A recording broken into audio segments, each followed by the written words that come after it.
right?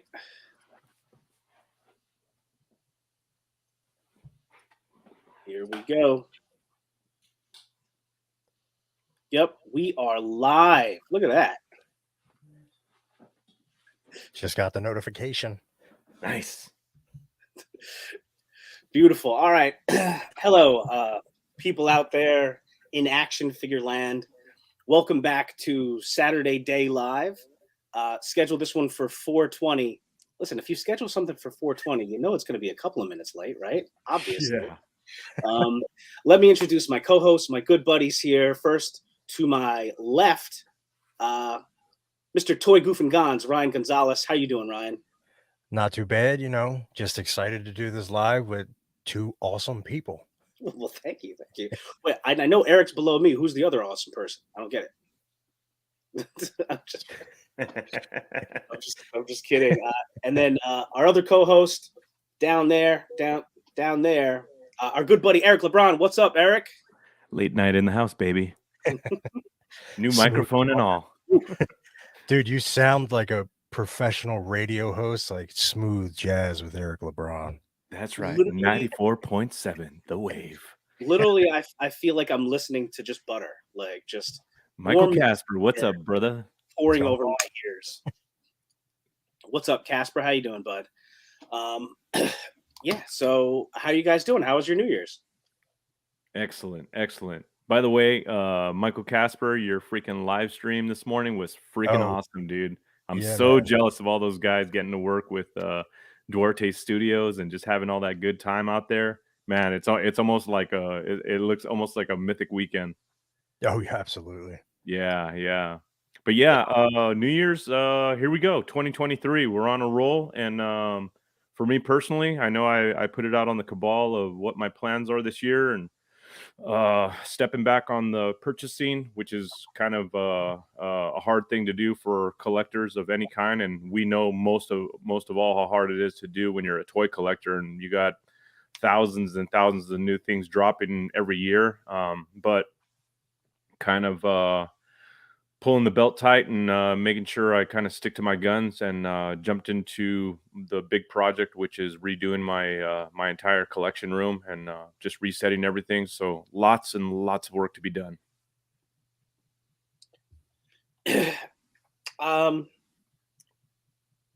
Yeah, I feel sort of the same way. Part of it is also just that the end of 2022 was so hot and heavy. Like I've talked about a bunch of times with all the pre-orders that were hitting, the Black Friday sales, all that stuff. And it's like, all right, I got to continue to move stuff out to let stuff in. And Eric, you said this last week, there's so much stuff already on the way between All-Stars, eventually Cosmic, eventually Poxus, all that stuff. Tactics. Etherblade figures, Yeah. too. Yeah. The tactics wave. It's Yeah. like, it's like I said, even if I don't buy anything for the next 2 years, I still have, 75 to 100 figures on the way. You know what I mean? Like without even making another purchase. It's crazy. It's crazy. So it's like, yeah, you really gotta sit back and think about what you have out there kind of waiting in the wings for you. And for me, I know I have way too much and I've already have way too much here as it is. So I just, like I said, I had to chill. What about you, Ryan? Did you do anything for the New Year's? Last time we spoke, at least last week, it was New Year's Eve at that point. Yeah, we had a couple drinks. We just stayed in, didn't go out or anything.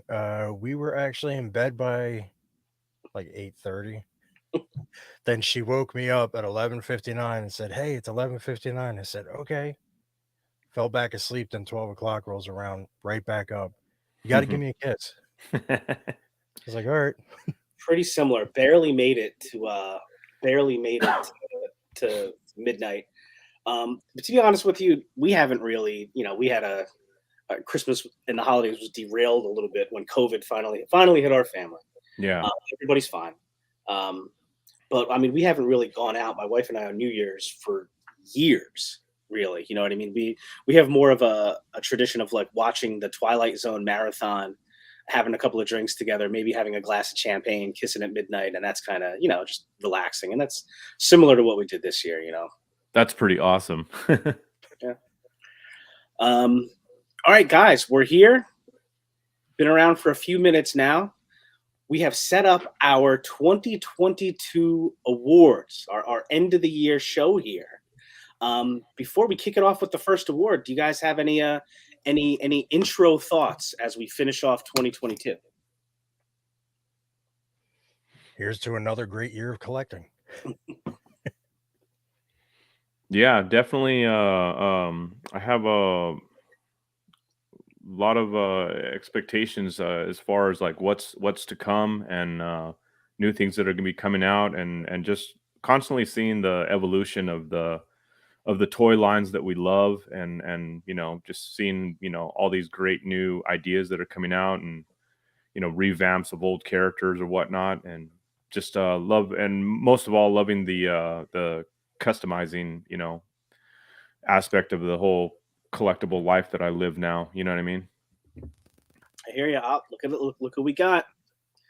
Bill hopped in from Dorklair, and as we always, Bill. What's up? thank you so much for letting us broadcast this live in your Facebook group here. For anybody that's watching now, watches later, or watches on demand, if you're a collector and you're not in the Dorklair Collectors group on Facebook, check it out, man. It's a group of really great people that have diverse collecting interests that try to help each other out and stuff. It's a great group. So check it out. Also, Bill is on top of the updates, sales, news, everything. It's funny you should say that because we were just talking about, like chilling out a little bit on the purchases, enjoying kind of what we have coming in, different, aspects of the hobby rather than just buying new stuff. And I'm sort of thinking in that vein too. So of course, Bill had the post the other day of the Zika Toys was selling off some of their Sectars figures. Those are those little 4-inch ones, right? Yeah, hold on one second. I want to show you guys what they look like. Mark, That's crazy. what's going on, man? Mark, what's up, buddy? Happy New Year to you. Yeah, I seen that post with those. That's a whole different scale, 4-inch, huh? Yeah.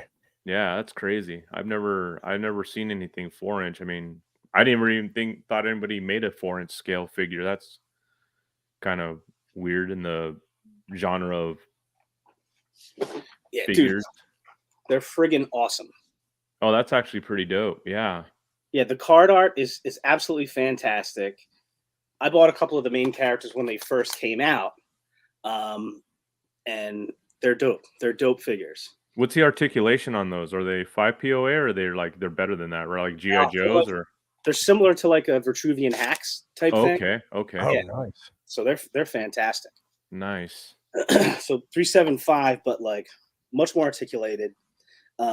Great paint detail. They have little accessories in there too. See, this one I didn't even take off the card. Yeah. Great. No, So, the card artwork is dope. Those actually look really clean. go. Mark, what's going on, buddy? Thanks for stopping by. Yeah, if anybody is interested at all, they're the old Sectars characters, but sort of reimagined in this smaller style, which in a lot of ways is kind of, to me, almost fits the whole Sectar insect sort of scenario they got going on here. Yeah, Bill agrees. Articulation is excellent on them. Now, my understanding is it's essentially a discontinued line. But if you go to the Zika Toys website, a ZICA, I don't know if they still have more left or not, but they had a couple of guys that were $5 each, and then there was one for 15. I grabbed all three. It was pretty amazing. Yeah, Nice. card art by Eamon O'Donoghue, just absolutely insane. So, so check it out. But yeah, so I sort of already broke my rule, but they were $5 each, and they're small. They're Yeah, too good to pass up. Yeah. So, is that anything that you would consider? You guys don't do any 4-inch whatsoever, right? No, I don't. I try to operate in 112 only, but I watched I think it was last week, the 1/6 pack. Man, it's getting harder and harder to stay away from the 6 scale figures. I mean, like I told you guys before, yeah, like I said, the only one that I have is the Mondo Merman. I also have the Mondo Wolverine, animated Wolverine, but I haven't opened it. Mm, At some point, I'm sure I'll get like a hot toy that has like a special, exalted place in the collection. But I don't know that I can go more than that. I mean, they take up tons of space. They're very expensive. I mean, they're fantastic. But oh, look at this. Bill says he's going to be looking into reviewing some new hacks this week. I nice. love the Vitruvian hacks line. I'm also a big fan of the hero hacks. So Mm, if you're not familiar with those, it's Vitruvian hacks are 4-inch scale, highly articulated figures, and the Vitruvian hacks line. It's almost sort of like a mini Mythic Legions as far as what the characters yeah. are like. Sword and sorcery, fantasy, some mythical, characters, almost like a Greek mythology uh, vein to some of them. But then they're also last couple of years have been doing their hero hacks where they're getting, they have like the Phantom, Flash Gordon, Tarzan, the Lone Ranger, and some of that stuff. Oh, okay. Okay. That's what they mean by hero hacks then. Yeah, yeah. Yeah. Yeah. A few, I want to say maybe a year and a half ago, almost 2 years ago, when hacks started getting really big and popular in the toy collecting industry. I wasn't collecting them at the time, but a buddy of mine, um, was huge into him, and he ended up sending me a huge bag of like bodies and parts and stuff like that. And I messed around with them for a minute, and I was I started painting some of them and stuff because they were like the unpainted versions of them or whatever. Mhm. And I really dug them, and like I said, the articulation was great, and the accessories was amazing. All the stuff that they come with, and all the different like outfits you could put on them, and weapons and shields and stuff like that. But for me, I was like, "Oh man, like this is a rabbit hole like I cannot dive into because it's just too deep." And then when I started like looking into the line, like all the different characters and stuff that they had, I was like, "Oh my gosh, like look at this thing." It's like it's just crazy. Like you said, it's like a scaled down Mythic Legions line. It's crazy, but it's crazy good too. So Yeah, they're fantastic. I mean, they're small, but so they have interchangeable parts. They're even great for customizing. They do a lot of the blanks and things like that. And yeah, it's funny because Mythic Legions, I believe, was originally envisioned as a 4-inch line, yeah. smaller line. And then Yeah, yeah, it was. Yeah, that's what and I'm so glad that they didn't do it because I guess I wouldn't be collecting Mythic Legions if they had gone there. yeah, it's What's up, Frankie? What's going on, Frank? what's happening. Yeah, What's happening? that's my boy. What's going on, guys? Hey, anybody that's in the chat, let us know. What are your New Year's toy resolutions coming up for the new year? What are you doing with your collecting? Are you concentrating on one line? Are you concentrating on one scale? Are you just doing customizing? Are you getting out of the game altogether? What are you going to be doing here? Yeah, man. All right, Yeah, guys. you guys gotta get down on. I want to see both of you guys with a hot toy in your collection by the end of the year. I don't care. You guys got to buy one hot toy and a good one for yourselves, and then get back to me and see where you're at after that. You know what I was thinking though? I was like, it would be cool that if you were just getting into collecting, or if you decided to like, you know what, I'm going to get rid of my whole collection except for a couple things that I need, and I'm just going to do hot toys. You know what I Mm, mean? And then I'm gonna, I'll average like one hot toy a quarter, right? yeah, Sure. Like, yeah. if you added up all the money you spent anyway, Yeah. probably will be a lot less. You know what I mean, right? And think about it: if you just added one figure that was this big, every quarter. Yeah. Yeah, I mean, when I first got back into collecting, that was actually my game plan. I was actually gonna only do hot toys because that kind of was what kind of got me started on looking back at action figures when all the hot toys started becoming a big thing, and there was more and more at Frank and Sons, and it's just like, it just started to become something that where every genre or anything that comic book wise or movie wise was actually being made into a hot toy. It started like opening the door to like, oh wow, well they have this line or they have that line, something that I'm really into. So it was like that's where I wanted to go. And but then I ran into like that's when like Star Wars Black Series started dropping, and like the newer like Marvel Legends started, and I'm like, oh my god, those are great, and just went straight for those. What the hell did I get here? I got a package. I don't even know what the hell it is. That happens to be My boy snuck in my room right now, and he like slipped me a package that just came to the door. I'm like, oh, word, mail call. I don't even know what that box is. Yeah. Yeah. I'm like, yeah, I don't want to like open it up on screen, have it be like some fucking. Oh, did you get your Atticus Doom yet? Oh, my glow in the dark Atticus. Yeah. He's sitting upstairs. I haven't opened the box yet. What do you think? Okay, Man, did you see those pictures that I sent in the group? you Yes. guys are gonna laugh right now. Look what just came. Wait, hold on. Wait, shit. Where am I? There am I. Oh, is that your stand? Yeah. Yeah, that'll be for the next show. It sounds good though. Listen, this is sort of how I look at all the stuff that I do. It's kind of like every time I do another whatever it is, I just want to do one thing a little bit different or one thing a little bit better. Yeah. You know what I mean? It's all you can do. I mean, it's a learning curve. We're still early on, so Yeah, we're still babies. Mark says my goal is a focused custom each month for Mythic Legions. Currently doing an Aztec Eagle Warrior. Nice, Mark. That's nice. a hell of a goal.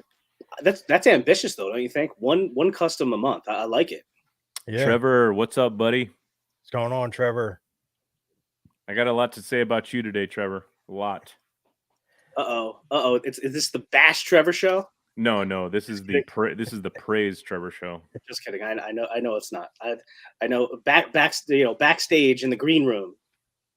I'm aware of some of the stuff we're going to talk about today. But yeah, what's AWOC? What is that again? Animal Warriors of the Kingdom. Animal Warriors of the Kingdom, right? Yeah, dude. Have you seen the most recent live where he unveiled, like, showed a bunch of stuff?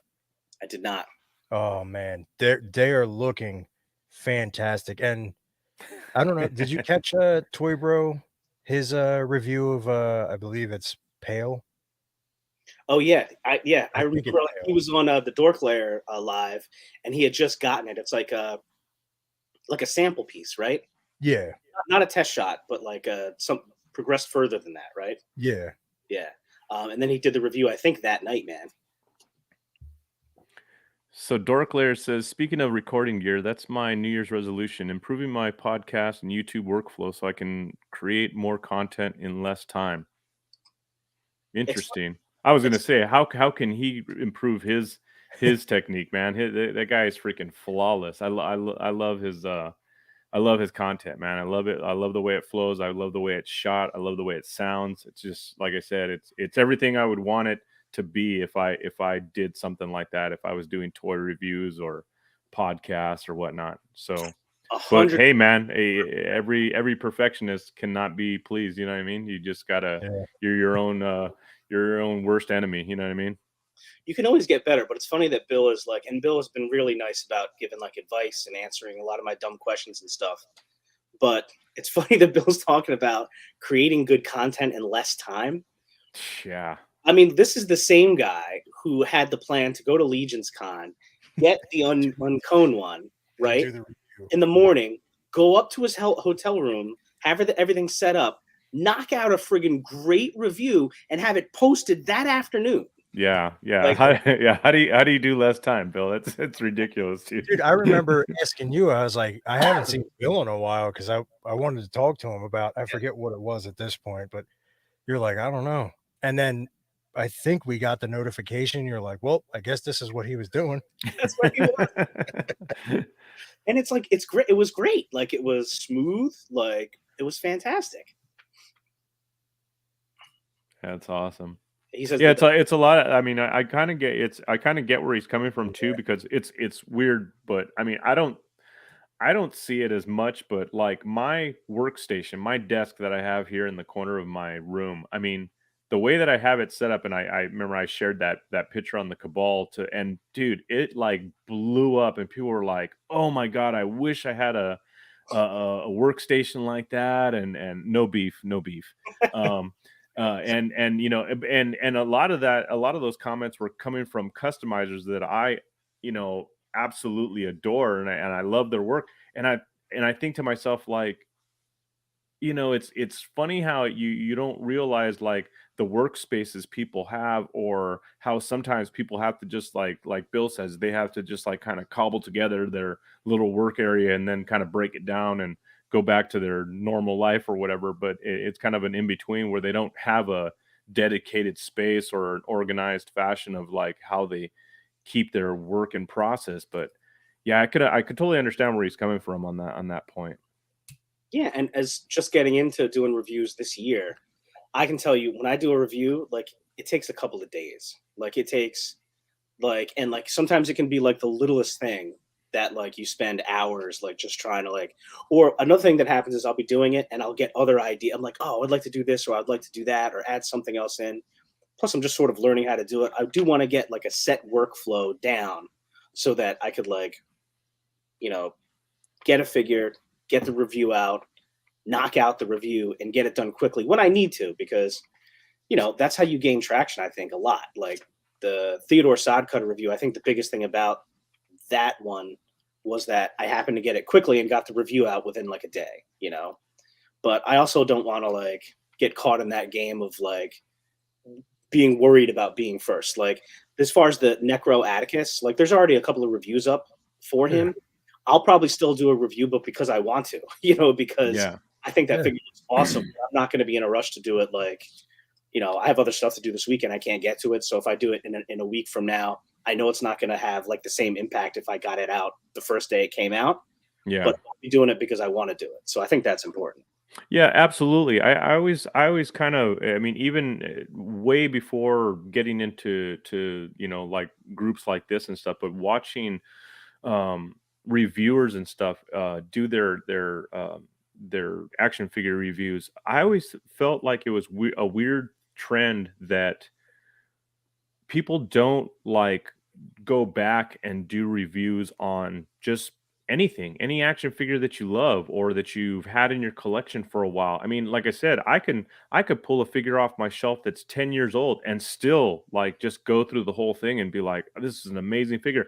Why not if I wanted to start a review channel? I mean, what would be the crime in doing a review that maybe it's been done a couple times before or many times over, but still it's what you want to do. You know what I mean? It's how you feel about the figure. It's not about, oh, it has to be the thing that just dropped this particular week or month, or you know what I mean? It's like it could be a 5-10 year old figure and you could just be like, hey man, I just want to talk about this figure and how dope I still think it is, and how far the articulation or the paint schemes have come, and the great usage of soft goods or whatever. You know what I mean? It's just I always felt like that's a weird thing in the toy collecting industry where people don't do videos that, like I said, on things that have already kind of been done or that have passed. They just kind of like let it die. And it's like I think it's a loss to, almost a loss to new collectors that might join in and be like, hey, like what's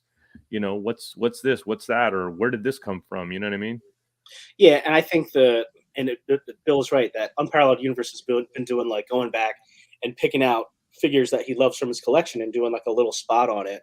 Nice. I know Toy Galaxy used to have it. I think they called it Retro Review or Retro View, where they would do that. And I'll tell you, it's because the idea is people think they're going to get more views if something's new.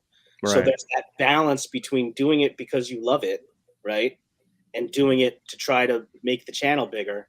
I watch old top tens and reviews all the time. Yeah. Just loving doing it is the reason why I started doing it in the first place. I got Yeah. the wave came in and I was like, oh my God, I need to talk about this, Yeah, there you go, Rick. I watch old toy reviews when I can find them. Yeah, absolutely. Like I said, I don't, like I said, there's so much good stuff out there, and there's so many. I mean, if I decided to do, let's say, a late night LeBron YouTube channel and started doing some just toy talk or toy reviews, I mean, there's a ton of figures that I would pull out that are totally old. I mean, I mean, I'm not a big Mezco guy, but like that Ronin Wolverine, I freaking love that freaking figure. You know what I mean? I would totally talk the shit up on that figure, But it's just like I said, and it's an old figure, and like, maybe nobody's interested, but like you said, you do it from the heart and you do it for something that you love. Who cares what anybody else thinks? That's what I say. And just to do it, just to get your likes or your subscriptions up or whatever. I mean, to me, that's just a flash in the pan. You know what I mean? It's like, I mean, you could constantly throw, new kindling in the fire just to kind of get that flame back up. But it's like, no, if you're doing it from the heart, I mean, honest people will know, and they'll see the effort that you're putting into it. Bill makes a great point here, and this is sort of like my philosophy with everything is just balance. You know what I mean? Like Hmm. it's balance, right? Like if you just do whatever you're going to do just to get views, you're going to do like the 5 worst. This figure sucks or something like that with some. Right, right. You know, like, and I never like. That's why even like it's funny. Len had his he did a live yesterday in the Yeah. Wolfman about like the worst figures or whatever. It really wasn't even that. It was like figures that are disappointing or whatever. And I'm like, all right, this is going to be fun. And then I tried to think. I was like, how many figures did I absolutely just not like this year? And it was hard to think of them because I typically don't buy stuff that I'm not into for some reason, right? So Yep. even if Fair. the figure wasn't perfect, and no figure's perfect, there'll be something about it that I like. Otherwise, I wouldn't have friggin' bought it in the first place.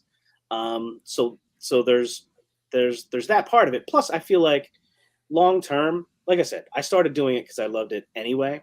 And long Yeah. term, I feel like people will know if you're not being genuine. One Yeah. of the Yeah. Absolutely. Absolutely. Yeah, so that was a great live that he did, man. Freaking, I love Len, dude. He's so Such a fucking great awesome. good dude. So awesome, dude. I And Plus, dude, wasn't expecting how such funny was a that when Curtis like just hijacked popped in his there. show? He just fucking hijacked his show. That was so funny. Freaking Curtis, dude. That guy's just taking He's over everywhere. everybody's. He's everywhere. Yeah. it basically turned into like a WWE like event. Yeah. All right. Speaking of things that we love, what do you say we get into this? Yes, sir. So the 2022, how do you say the year? Saturday Day Live Awards. So what Eric, Ryan, and I did was we sort of talked about a bunch of different things, and we decided to kind of go over some of our favorite things for the year, and make like a little award show out of it. And to kick it off, if I did this right, we wanted to talk about our favorite action figure photos of 2022. And guys, we've on prior lives, we've talked about a bunch of great photos or art that people did, like for example in the Cabal, just from that week, like, and had like a bunch of different photos. And what I suggested here was that we just pick our favorite one from the year, which was super difficult because there was there's so much every day of incredible action figure photography from just countless people, some, from people that are YouTubers and fans and people in the Cabal. What did you guys think about just the sitting down? Like, how did you guys sit down and say, okay, this is how I'm going to pick the one photo that I want to throw up there and talk about? Took How about forever for sure. what did you have any, like, I didn't really pull out honorable mentions here, but did you have any that you remembered that people might know, that you didn't get to pick, but they were close?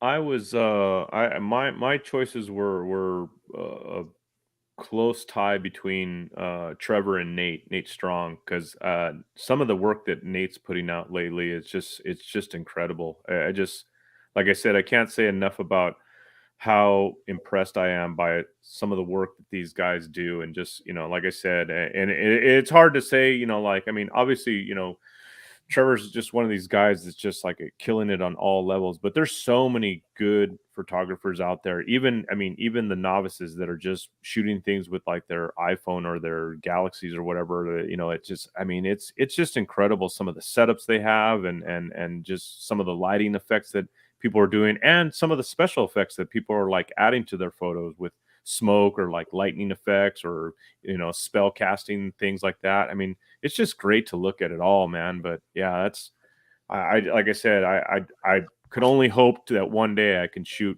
at least a few photos as good, or as some of these guys. That's just definitely a goal in life. Yeah. All right. And Well, it was hard because you want to pick everyone, like Nate Strong, obviously Trevor, D Amazing. Obviously, I'm not picking myself. Yeah, Putting Michael myself down. Xavier. I mean, Yeah, it's Michael yeah, Xavier. that's what was so, and it's almost like, to me, it was almost like it was almost better for this one to just pick one, because otherwise it just would, like, you can just pick one and be like, listen, all right, I'm leaving out thousands of great photos and Yeah, hundreds of great artists, so I'm really just picking one. If I had to do a top 5 of the photos, I feel like that would be even tougher than just doing a top 5 of the figures, which we're also going to do. yeah. All right, so first up is Ryan. This is Ryan's best action figure photo of 2022. Ryan, tell us the story behind this photo. speaking of Michael Xavier, this is one of his pictures, and I'm a sucker for Otho, and I know it's not just the allure. He's such a hard figure to get a hold of. I love the head sculpt, and I love everything about that figure. I love the depth that he gave and the little like smoke effect at the bottom. And I believe the behind the scenes, he tied like a paper towel around the bottom of his lens to give it that effect. Oh, I gotcha. Yeah, Yeah, that's cool. and they have depth. And even if like with everything going on, it doesn't seem busy. Yeah, Like it doesn't pull focus from the subject, yeah, if you will. yeah. You know, Such a good setup too with the diorama pieces in the Yeah. background, the trees in the back. It's so well put together, man. I love it. I love you it. know, you know what I love about Michael's photos, in the Mythic Legions Cabal, is that the story. Like, every photo he does, and he typically does grandiose photos, like a whole crew like heading off to a battle or something like that, and he'll write like a narrative. Like, he writes like a little narrative that goes along with it, and it just, to me, it adds so much depth to it. And then in the comments, we've seen it before, but other people that haven't seen it, like, he'll give you all the behind the scenes in the comments underneath the photo that he posts, so you can see sort of how he got to where he did, other sort of lighting designs that he didn't choose. Like, this is a great choice, man. I love this photo. Absolutely. Absolutely. All right. Final thoughts on Michael Xavier's Otho? Beautiful shot, man. And lit very well. Now we have Eric's. Eric, Yeah. Man, best I action figure photo of the year. Tell us I about this photo, man. I cannot say enough about how much I love this photo. It's freaking awesome. I just and the funny thing is it's with my best picks for 2022 being either the photo or the action figures. I stayed away from Mythic Legions. It was almost too easy to go down that road and say like, "Oh, the Headless Horseman was the best shot," or the you know uh, Trevor's Mythic Legion shots from the new Necronominus wave is the best shot of the year. I wanted to stay away from something that doesn't constantly hit my wheelhouse, and this shot right here is just pure epicness, man. And the funny thing is, and this is what makes it so great. I have no idea who these characters are. You know what I mean? I don't know this character. I don't know this what this is about. It's just the shot that just blows me away, and how well it's lit and how well it's done. The contrast of her hair and the red parts of the armor that are on those droids or whatever, those minions that are coming from the back looking for her.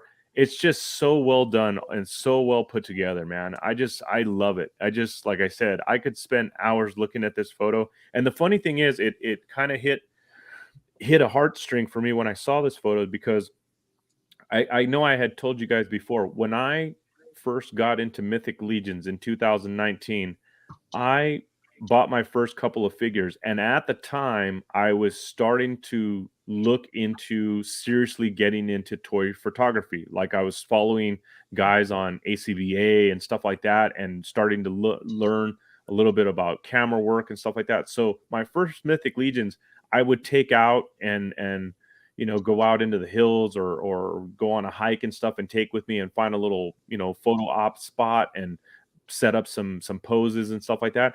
And one of the shots I actually did was with a Cowros figure and Snag, where Snag is waiting behind a rock as Cowros is approaching. And it's almost identical to this shot, but it's from, like I said, I shot it in like 2019. And it totally, I was like, look at that. That's how that shot is supposed to look. Not to say that like I said, I'm total amateur, novice photographer, but my shot is exactly kind of what this is representing, where she's kind of like waiting, with the approaching danger coming towards her kind of thing. And like I said, it's just amazing, man. Just amazing. Bravo, Trevor, man. This is what I'm talking about, dude. This is an incredible shot. Yeah. Some of my favorite, what's up? What's going What's on? up, Eric? Hey, Eric, what up? Speaking of great customizers, one of the greatest action figure painters there are right now. Absolutely. Yeah, I mean, some of my favorite shots too. So it's cool because this one's a little bit different, right? The one that we just looked at before, and a lot of Michael Xavier shots have that more of that grandiose feel, right? There's like something like big going on. This one, there's like a moment. You can feel like the tension. You know what I mean? Like you can feel it just from one shot, and not everybody can do that, and set up the lighting and the figure and everything like that. And Trevor really, really nailed it here with that. Yeah. And like I said, it's one of those things where not necessarily, you don't even have to be a toy collector or an action figure fan to like I said, turn a page or open a screenshot and look at this photo and go, wow, that's amazing. You know what I mean? It just grabs you that fast, and looking at that and going, and all of a sudden you're like, what's going on here? Like, you want to know what's going on in this scene. Like, it's just that good. And like I said, for something, a property that I have no idea what it is, none whatsoever. I don't know the action figure. I don't know the characters. Nothing, but it completely stopped me in my tracks. And I was just like, wow, this is cool, man. I've showed people Trevor's work because I tell them, like, I'm a toy photographer. I'm like, what's that? I'll say, okay, here's somebody who's really good. And they're like, oh, well, what movie is that from? I said, no, that's not a movie. Those are action figures. Yep. And he is a toy photographer, and that's what that is. Yeah. They think it's a scene out of like a movie or like a comic book or something like that. They're that's how good it is. Like I said, that's how good it is. All you got to do, I'll kill it, is just keep taking them. Like I am not like, and I like taking photos, and I started adding them to like my reviews and everything. And I like, I kind of like gravitate myself towards funny, like little moments and stuff.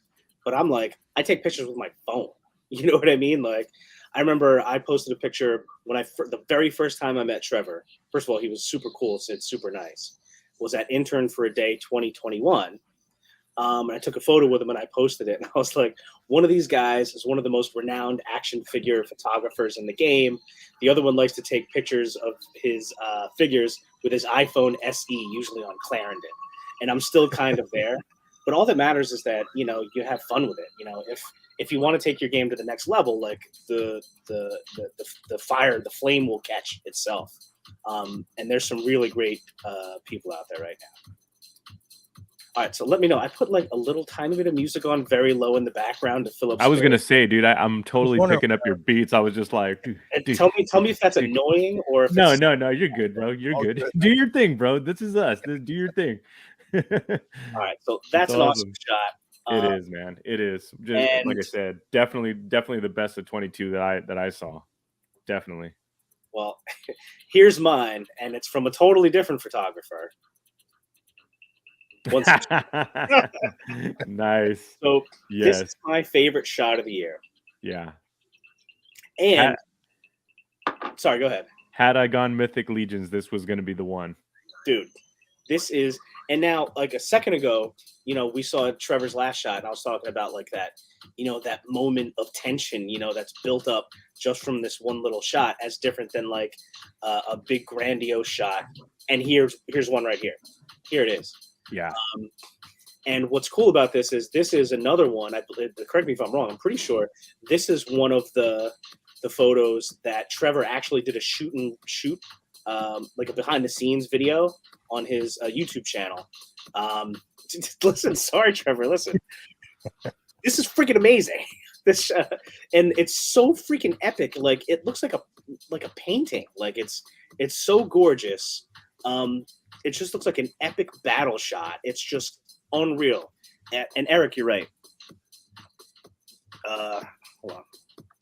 The Headless Horseman shots Trevor did were amazing. Oh yeah. The one on the bridge absolutely. was awesome. Yeah. You may be seeing that photo later. You may see that photo later. But to see some of the behind the scenes for this too, that literally just like a fraction of a millimeter out of sight is all the stuff that Trevor uses to kind of position everything and make sure all the characters are where they need to be and where the light's coming in. And he does so much stuff to like add just a little bit of like, when he adds the fog or this or that, it adds a little bit of colored light here that you wouldn't even think would make a difference, but it changes it just a little bit. Yeah. I would imagine that you were, Trevor, because it's just a fantastic shot. Yeah. And it doesn't hurt that I love the Forest Troll and I love Bardrick and that whole thing. Yeah. I assume Trevor did like it because I believe this is the cover of the Figures and Fantasy calendar, right? Yes, it is. So I don't know. What do you guys have any thoughts on this photo? It's like Ryan said. You show this to you show this picture to anybody, even non collectors or action figure collectors, and the first thing that pops in your head, just looking at it, you go, "Oh wow, what movie is this from?" Yeah, and then you have to step back and go, "No, look, it's actually action figures." The guy sets up action figures and makes it look like a real, and then that's when people kind of take a second, like, what? Wait a minute, and they look at it closely and they go, "Oh my god! Like, yeah, those are action figures." It's incredible, and I mean, and like I said, to know the scale of the figures that we're dealing with in hand, like what these figures look side by side. I mean, as much as I can mess around with my action, there's no way I can make it look that realistic. You know what I mean? It just looks incredible. The depth that he put into it, as far as like where you can actually see the scale of the figure compared to the the human or other character that's going up against him. It's just incredible, man. So good. What do you think, Ryan? Well, I was blown away when he posted that. Bardrick, obviously, he's taking down the troll. I just want to say that right away. Yep. He makes the troll look larger than life. Yeah, and the trolls are big anyway, but you're right. He makes it look like truly a monster. Like that Bardrick is just a little bit bigger than his head. Yeah. That, like I said, I just don't know. I just don't know how to explain it. It's just so good. So, all right, man. I don't know. Like, I other than this shot is amazing, and again, we've been saying this over and over. There were so many shots. I thought about going through a bunch of the amazing shots, and Nate's shots are awesome. Just Wade, Unparalleled Universe is a great photographer, and so is Rick. Yeah, and there's just countless really great photographers. Absolutely. So, yeah, see what's up, Kevin Boots. Kevin. The behind the scenes is huge. All right. So that's those are the photos, but we also have each of our top 5 figures of the year. You guys ready for this? Yes, sir. Yeah, all man. Right. And we're gonna start off with some honorable mentions. All right. Make sure I hope I fixed this correctly. All right, first we're going to start off with Ryan's honorable mentions, and first up is the Dark Templar. Ryan, good on you, brother. That's a great choice, man. What made you choose the Dark Templar for your honorable mention? Dude, I'm a sucker for the Templars, and the fact that you have the evil Templars who are going to go out there and just kick some ass. Plus, I feel like is a good base for like customs, because it would have been like he almost beat out the Black Knight for my honorable mention because the Black Knight didn't quite make my top 5. Mhm. But I love the way it just looks so menacing. Mm-hmm. It's out of, I think, this is a, well, okay. I was going to say that out of the Deluxe Legion builders, the Dark Templar is the one that really jumps out at me. There's another one that kind of is kind of a big deal too, but this one is just so cool. I like the muted blacks and the grays and like it. In yeah, so I love the Black Knight that came back out in reinforcements. This guy seems like in the same way that the shiny Black Knight is a great base, just like you're saying, Ryan. Dark Templar is a great base too for pops and swaps and especially customs. Absolutely. Yeah, and with the black cloth and the white cross, you can utilize so many combinations with that, and it works perfectly every time. It's like you don't have to worry about different color interactions with it that'll kind of make it look bad. There's no making this figure look bad no matter how or what you put on him. It's freaking awesome. Great. I mean, especially for a Legion builder figure, it's amazing. Yeah. So all right, so Ryan's got another honorable mention here. Different scenario here. Here's Ryan's second honorable mention. Oh, first of all, let's see. Rick Jones says, Dark Templar is my latest pickup. It really surprised me. He's cool. Yeah, absolutely. Agreed. Yes, sir. And not to, I got to be honest with you. I don't know if did you guys see that post about the hit job? There was some kind of some video that was put up about the Dark Templar. I have not watched it actually. Yeah. I don't even. The one where the guy's bashing the YouTube review guy or whatever. I didn't even watch the video. I wouldn't even waste my time. It's like, really? Yeah, I didn't watch it, so I don't know. From what I gathered, he doesn't collect Mythic Legions. It was kind of like a blind review. Like that was his first, I think. I could be wrong. So, all right. In any event, I agree, Ryan. This is a great figure. This is a great choice. Absolutely. Now, ooh, nice. Nice. So Dark Templar I'm very familiar with. But Ryan, I'm not familiar with this figure. Before talking to you, I wasn't familiar with this figure at all. Tell us about this guy.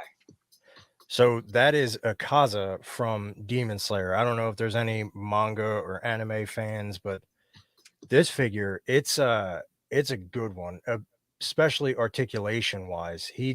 There's very little that this can't do, other than the pants do hinder how far back his legs go just a little bit, but and he has that is a wired soft goods vest. Nice. It comes with a ton of accessories, a ton of hands, and who's this figure by? I was going to ask the same question. Yeah, it's Buzzmod, and I Buzzmod. believe it's Aniplex. They did quite a few of the characters from Demon Slayer, did they not? Because I was looking at a couple of them, and I'm like, you know what? I'm like, man, I really should think about getting into the Demon Slayer. Because I mean, like, you've seen my statues and stuff I have from the Demon Slayer, but I never got any action figures. And damn, this is a good one, dude. I will say this: it is Mezco price point on. Yeah. I know that they're expensive. Yeah, I understand that. But yeah, that's a sweet figure, bro. That's like a maniacal looking figure, man. I don't know anything about the story or anything. That's a crazy looking figure. Yeah, he's one of like the. What's up, Amber? Hey, Amber. What's up? Where's Amber? Oh, hey, Amber. She's Amber, go ahead and open the door. Here she comes. There she is. There she is. What's up, Amber? Hey, sweetheart. How are you? Good to see you. Guys. All right, I got to embarrass these guys real quick. So we're friends on Facebook, right? And Amber posted a picture today of her and Ryan from a couple of years ago, looking like, looking almost like grade school kids, even though it was a couple of years ago. And I was like, this is the most adorable couple I've ever seen in my life. So you guys are awesome. You guys rock. Oh, man. Making me blush. All right. Well, I'll keep us moving here. Eric, Do you have any honorable mentions you'd like to tell us about? Figures that just missed the cut.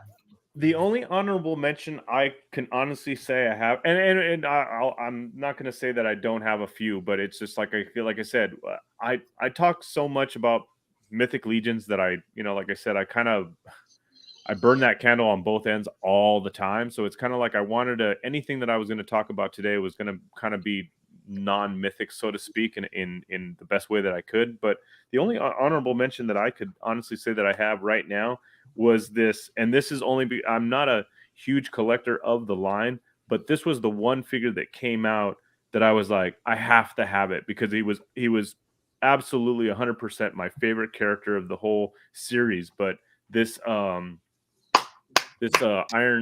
Knife GI Joe Iron Spirit, I freaking love it, man. I love it, and I kept him on card because it's I don't, like I said, I just wanted the figure, and it just reminds me so much of my childhood, and a buddy of mine made look at this, I got another package, dude, while we're going.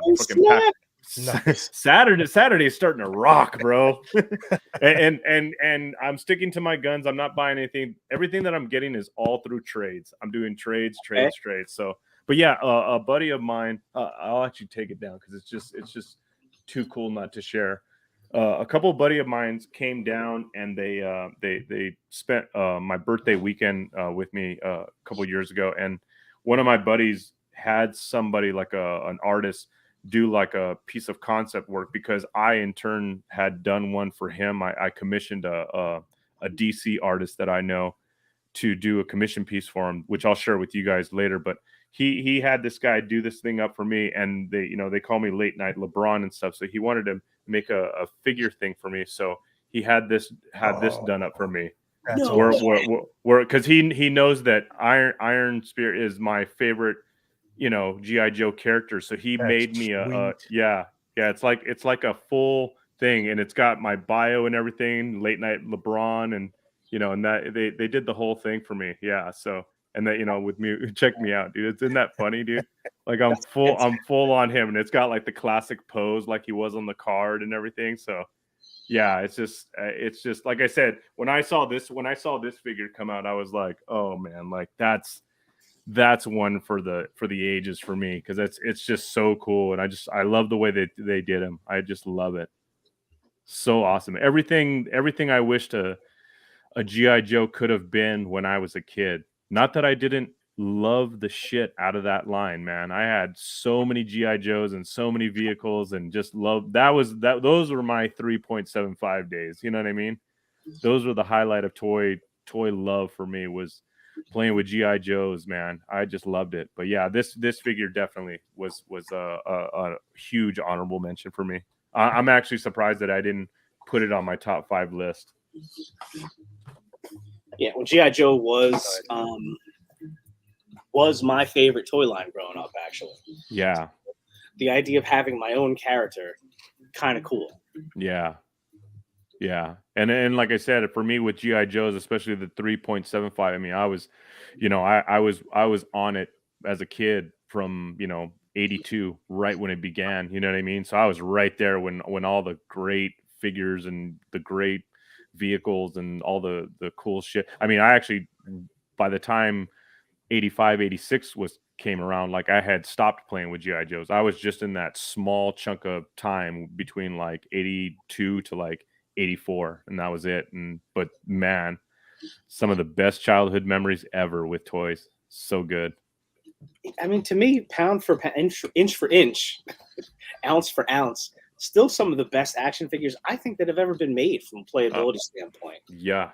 All the different characters, you have everything from like straight military guys to the most outlandish characters you could imagine, some sci-fi elements, all kinds of crazy stuff.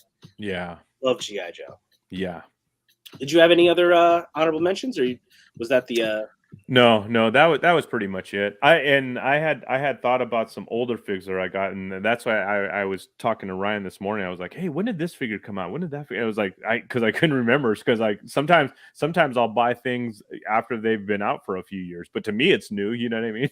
To me it's a 2022 hit. Yeah. But yeah, that was it. All right. So my honorable mentions, and sort of in the same way that one photo I think kind of helped me out. I feel like just picking 5 figures was good for me, you know, because the longer you make the list, if you make it a top 10, it makes it even more difficult for me. So I've actually always loved lists. Like I've always thought about lists. You know, I think about things that way.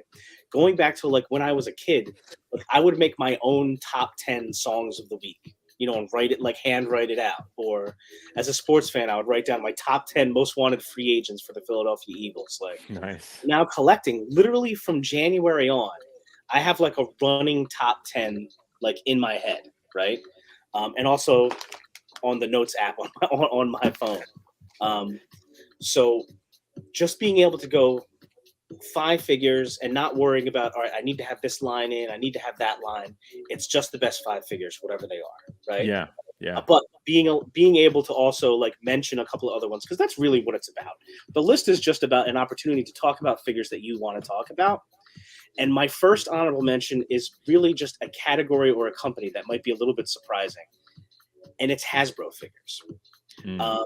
And it's Black Series, Marvel Legends, and Classified.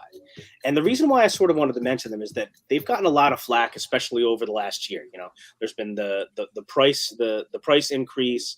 There's been, depending on the line, there's been some issues with finding different figures that you want. And I just wanted to mention that they're still making good figures in each of those lines.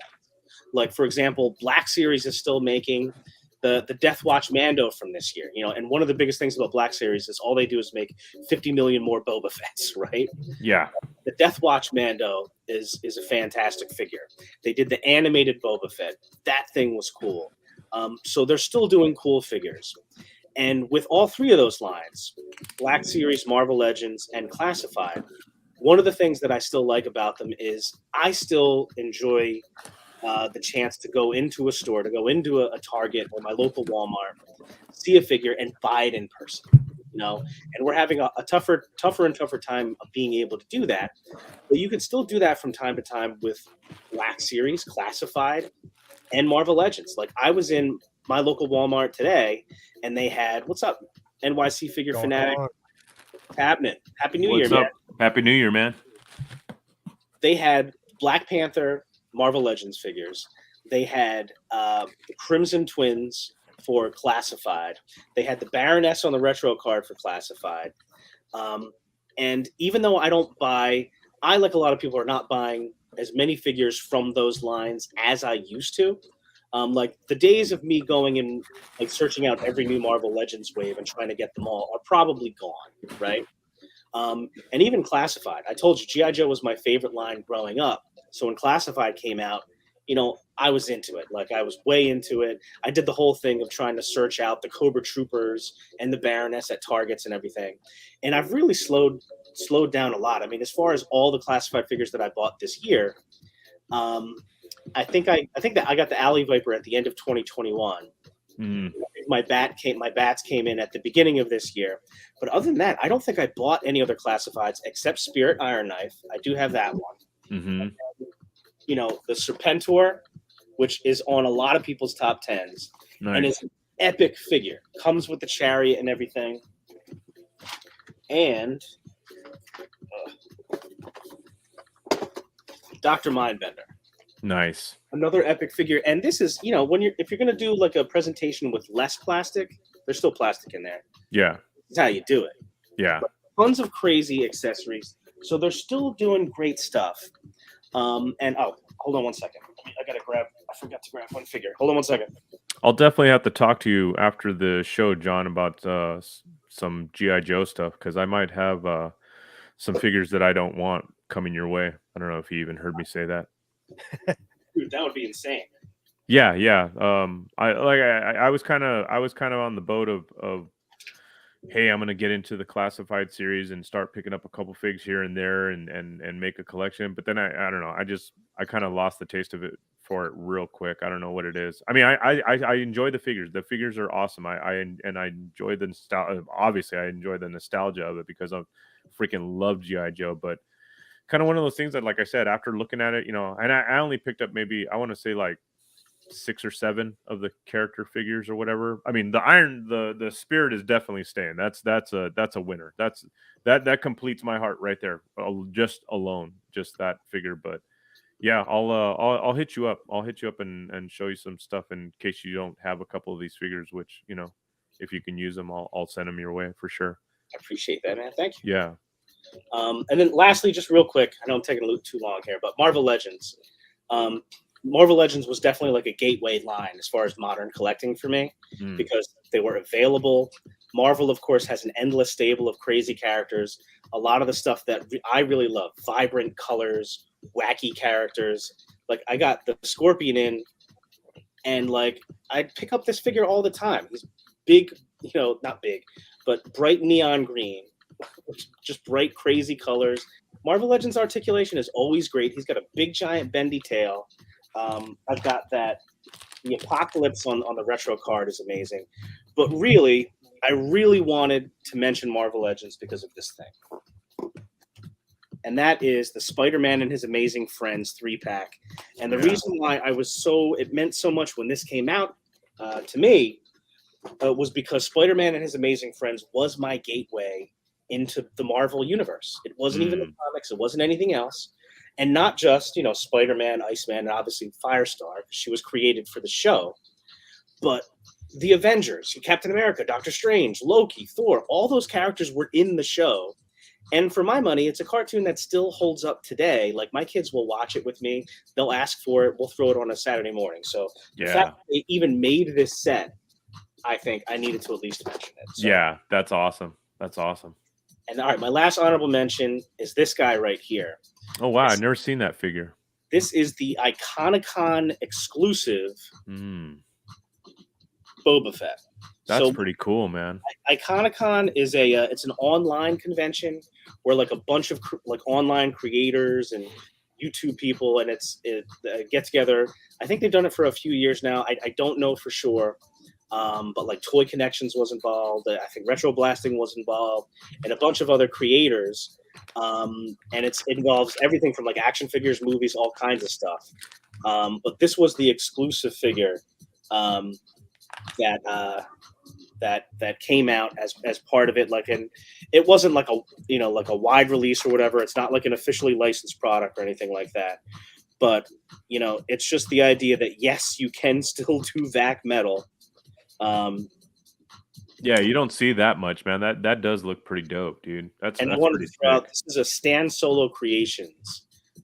It is who made this, and it's impeccably done. I'm telling you, man, it's impeccable. It's got a cloth cape that's shiny. The VAC metal is in all these bright colors that are like this, the colors of Iconicon. This thing is just amazing. I friggin' love this thing. I don't know if you can still get it or not. As soon as I saw it online, I was like, I had to get it. Nice. But, very cool. Sell it to me. Yeah. Yeah. So, yeah. All right. So I'm sorry. I could talk about this stuff forever, but I guess that's why we're here. Yeah. Let's do it. Now let's get into the actual top 5. Ready?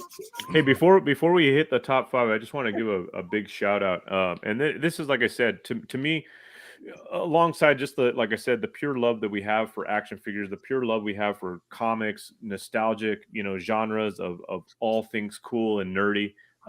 You know, the best thing in life, I mean, as far as all the years of doing it, has been the friendships that I've created and that I've made along the way. You know what I mean?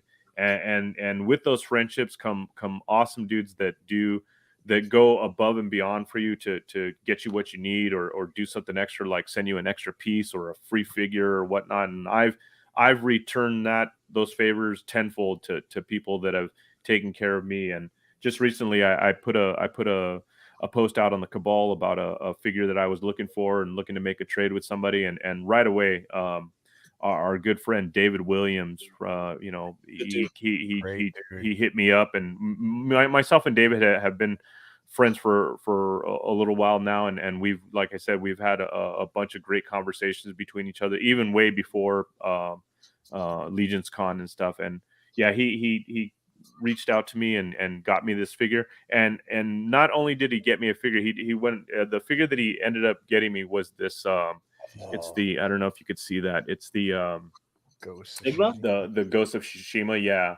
Oh wow. I mean, that it's just one of those cool ass Figma figures that are just, I mean, it's just amazing looking, the how awesome this figure is. And it's one of those figures that I kind of put off buying and but really deep down inside I was like, man, I really want that action figure. I want to see what that looks like in hand. And I just love the whole samurai thing. And but yeah, he sent me out this, but he also actually went out to one of his local, because I just kind of put the question out there like, hey dude, do you think you could help me out?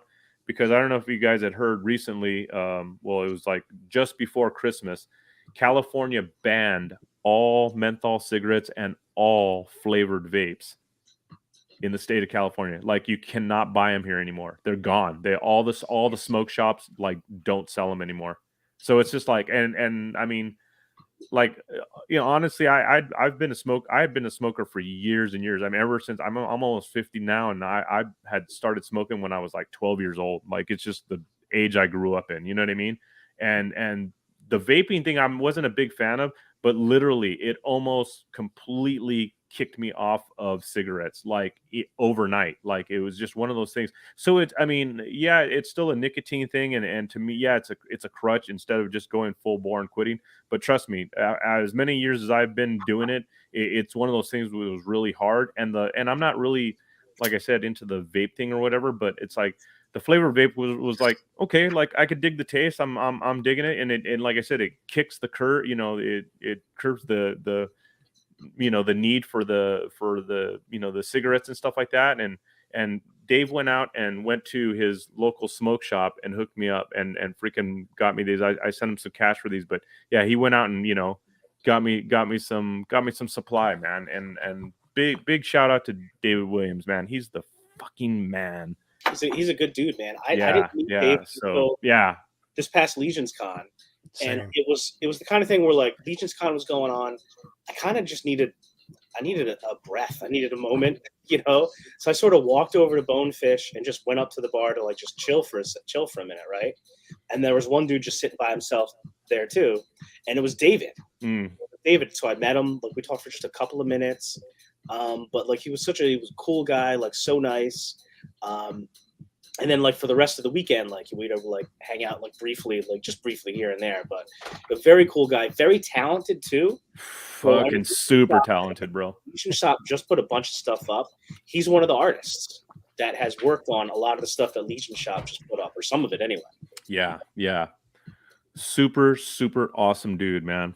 Glad, like I said, glad to have him in the circle. Let's go. Number 5. All right, number 5. Who is Ryan's number 5? Oh, yeah. Boom, baby. Boom. Ryan, Felix Toys Inkblot. What do you got to say, man? It's great, dude. It's third party, but it's Mezco quality soft goods, and the articulation is Mezco quality also. The likeness is, I forget the actor's name. They got that almost spot on, or as close as they can get. I mean, it's worth the Can you money. take the cap off? The mask? Oh, it has a different different head? Yeah, it okay, just gotcha. pops out. Okay, I gotcha. Yeah, I've heard nothing but great things about this figure. I definitely have to add this to my collection one day. So I didn't go figure. Yeah, I didn't get in on the first batch because I got it on a 5K, and I was bummed. I think it was Unparalleled that I saw his review, and I was like, oh man, I'm pissed I missed that figure. And then 5K put on their Instagram second batch of pre-orders, so I jumped on it as soon as I could after I saw Unparalleled's review. Nice pickup, dude. Nice.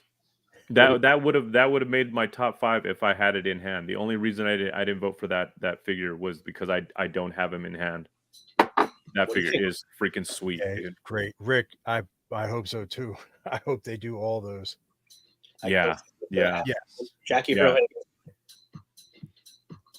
Would you? I mean, here's the cool thing about it, this guy. Sort of seems like he could be a standalone.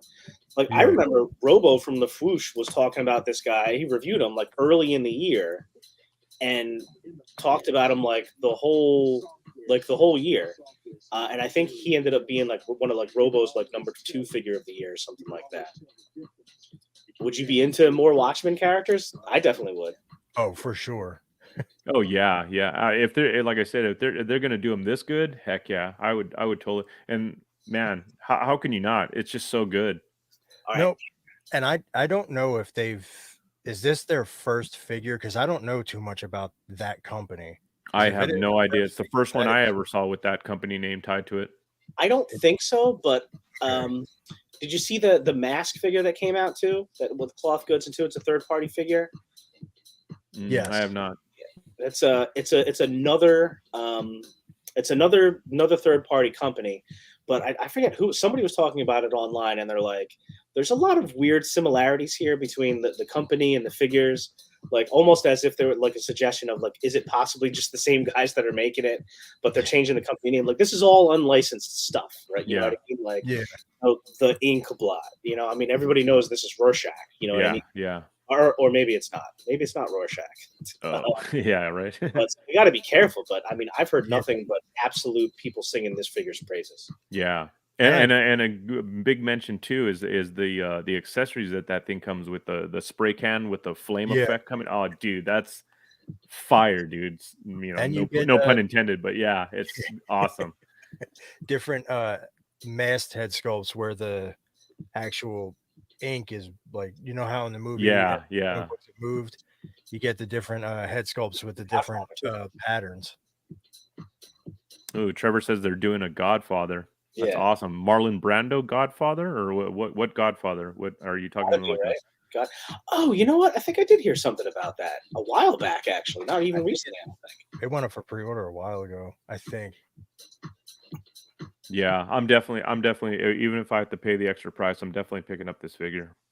Good Yeah, it's choice, fine. Ryan. Great Oh, choice, it's dude. worth And what a great character, you know. Yeah, yeah. just- he's got like it's like one of the craziest lines ever. Like you know, they'll look. I forget what it is, but they'll look to us and beg us to say. They'll say, "Save us." Yeah. Turn around and say, "No." Like such a like just crazy. Yeah, that guy freaking killed that character in that movie. He freaking killed it. I will say though, if somebody would make a translucent blue Dr. Manhattan that somehow had light up effects within the body, That'd be pretty sweet. we're talking Yeah. figure of the year right there, man. Yeah, that'd be awesome. What do you think something like that would cost?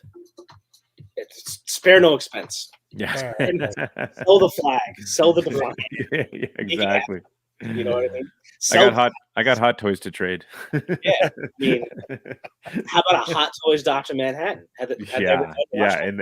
In that scale, yeah. It Woo. That would probably be my first hot toy if they There made you hot go.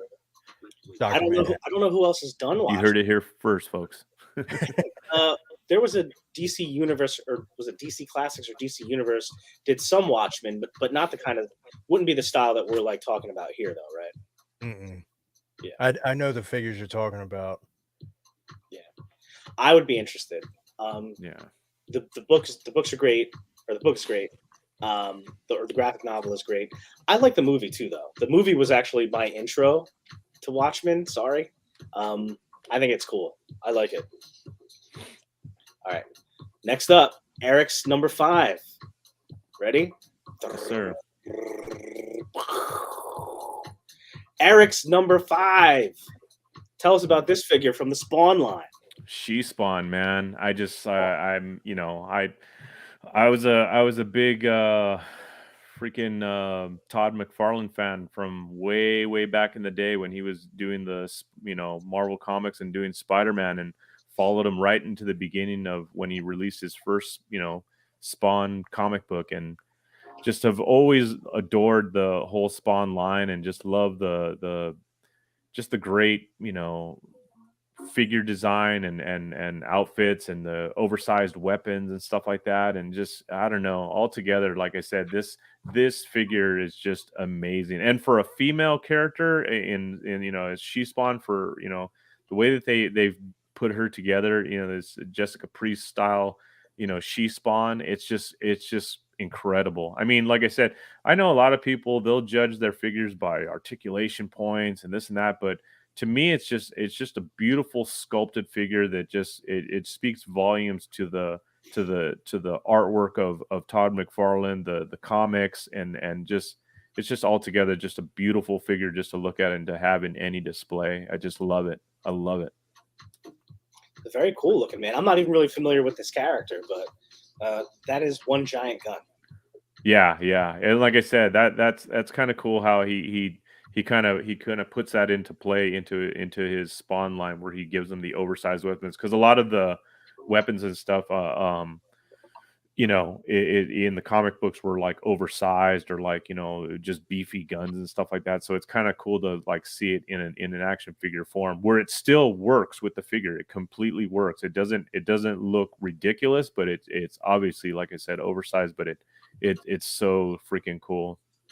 And like I said, the hair sculpt and stuff that they sculpted for this headpiece on this figure, it's just, like I said, it's just too good not to enjoy. I mean, it runs all the way through the back. It's just amazing piece, dude. I just love it. So I knew about Spawn and like the Todd father. I was introduced mainly through the I believe it was HBO who did it, their cartoon. Oh yeah, dude. That was so good. How close to the comic book is that? Very close, but it's told in a slightly different way, but it's almost it's pretty neck and neck with it. It's so well done. The way he put it to animation style is just beyond amazing, and so dark, which I loved. He pulled no punches in that HBO miniseries. I loved that. Dude, it was, when I watched it like, for even for a cartoon, like, and I watch a lot of bloody anime, dude, it was brutal. Yeah, so is the comic book, and it's dark like that, and it's just like it's just amazing. Yeah, so good. Cool stuff. I mean, listen, Jeremy talks about it all the time, right? Jeremy Gerard on his show, that he was a big Spawn fan to start off with, and Todd's credited as being, a lot of times, as being like the godfather of modern collecting. Like, he almost invented the game. You know what I mean? As far as Yeah, adult collecting, making lines for adult collectors. So that the whole Spawn thing really resonates with people. I mean, the only Spawn figure I have is the Kickstarter. yeah. That's a very, very looked over point you just made, as far as Todd almost being the like the kickoff point to adult action figure collecting, because of the sculpt work and all the stuff that this guy came out with in such a short period of time, to kind of reintroduce the world of action figure love back into it, and just like it sparked that for everyone, and myself included. I mean, it was when like I said, after the Spawn comic books, when the first Spawn toys came out, and then year after that, every year after that, it was on, man. It was on. There was nothing that this guy couldn't touch that wasn't gold. It was just pure amazing figures, time after time after time. And I still big credit to Four Horsemen Studios. I still remember my parents came home with a medieval Spawn figure, Oh, and nice. it was dope. And I was Yeah, like, I don't even know who this character is, but I like it. the one with the big battle axe. Yeah. Yeah, that figure was so freaking sick. Yeah. I like, even like the initial Todd Toy stuff. Yeah, it was made for kids to like support the support like all the Spawn brand or whatever. But very quickly, the Spawn characters, a lot of them are not child friendly characters. He did things like the Chase variants, which is not really like a kid thing. You know what I mean? And I remember going into Toys R Us like Toys R Us stores and seeing when he started doing like the horror stuff and like seeing like just crazy ghoulish characters. They're like, I mean, Yeah. they're basically like 80% statue, but like gorgeous, like absolutely gorgeous, scary looking figures. And it's like he was one of the first ones, and maybe the first big one, to really just say, I'm making stuff for adult collectors. Yeah. Yeah. Absolutely. All right, what do we got next? Oh, Jonathan's number 5, Mezco 112 Collective, The Crow. Now, and this guy just parachuted in to this spot. I only got him like the day after Christmas, and I tell you what, until this morning, this was my number 5. Oh, nice. Mezco Wolverine was my number 5 up until now, and just it's like a quick honorable mention for Mezco Wolverine, because this is the best Wolverine I've ever seen. I'm covering up where he lost to Pauldron here, but just a gazillion heads, the Sentinel base, all that stuff. Yeah. But when I was putting together the slideshow for the top 5, I kept looking at my Crow figure, and like he just wouldn't be denied. Like it's an excellent. This is Mezco pretty much at their best with the soft goods. He's got the black jacket, which is wired, a million different hands, everything you would need, including the gunshot wound, Nice. the guitar, a couple of So different cool. heads. I think the portraits look awesome. The figure moves great. He feels good in your hands, which I don't think Mezco gets a lot of credit for. A number of great accessories. 2 crows, has a stand with an attachment where you can hang the crows by wires so they look like they're flying. The flaming crow accessory. It's just a fantastic figure. And as a child of the 80s and then a child of the 90s, being in high school, what's up? What? Amazing. What's up, Darius? What's up, man? Yo, what's going on, man? Hi, man. Gee, what's up, man? What's up? Like, this guy is just freaking insane. Just a really great figure. It made me go back and watch the movie again recently. Yeah. That movie's kind of hardcore too, actually. Yeah. Yeah. If you think about it. But yeah, I mean, have you guys seen this Crow yet? But not in hand. I've only seen the pictures of it, and then obviously the stuff that you did and we were talking about it. Yeah, that's an amazing figure, dude. So well done. Yeah, listen, thank you so much for Dude. stopping by, man. Happy to have you, man. Appreciate it, man. And this is Absolutely, man. we were singing Absolutely. his praise earlier as far as the action figure photography game, man. Yes, Just sir. Incredible. Does a lot of the Mezco stuff. Just awesome stuff, man. But Not only that, but he's just a great dude to shoot the shit with, because he talked to me for like at Legion's Con 21 for like an hour just about Kamen Rider and Super Sentai. Nice. yeah, totally, man. Like it was funny because like it's a weird, like our whole action figure community. It's so like it feels big because we spend so much of our time online, like checking out videos and hanging out in Cabal and stuff like that. But it's a weird thing because some of the people that you only know online or you're fans of their work or whatever, like you go to a con, you go to Legion's Con, you might run into them. Like I remember the first time I ran into The Amazing, I was like, I'm like a grown man, you know. This sounds, I feel almost embarrassed. But I'm like, do you mind taking a picture, man? Like I'm like kind of pumped up right now. And he's like, dude, we're all here for the same thing, man. So and that's true. So and freaking amazing. Yeah, I have. I met him a while ago at when Image Anime was still open, and I was like, man, I know that voice because I had never seen him before that, but I always watch his reviews, and I just came out and say, I was like, are you The Amazing? Voice got real high pitched, I started sweating a little bit, and he was like, I was like, dude, I love your reviews, man. Fanboy. Yeah, Thank but also, yeah, a super cool guy. Hey, man, I hope you got to get that the water sponsorship, man. Somebody's got to wake up.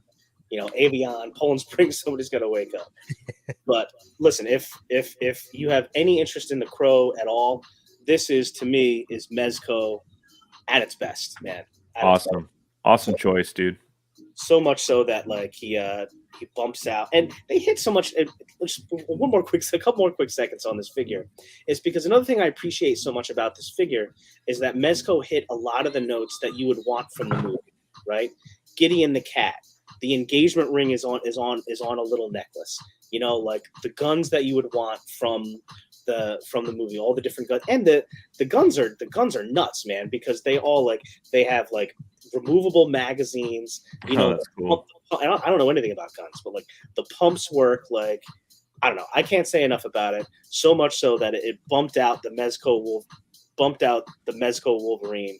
So that's my number 5 figure of the year, Mezco 112 Collective, the Crow. And in my picture there, with the flaming crow there, it also, I have him sat next to the 5 Points Crow set.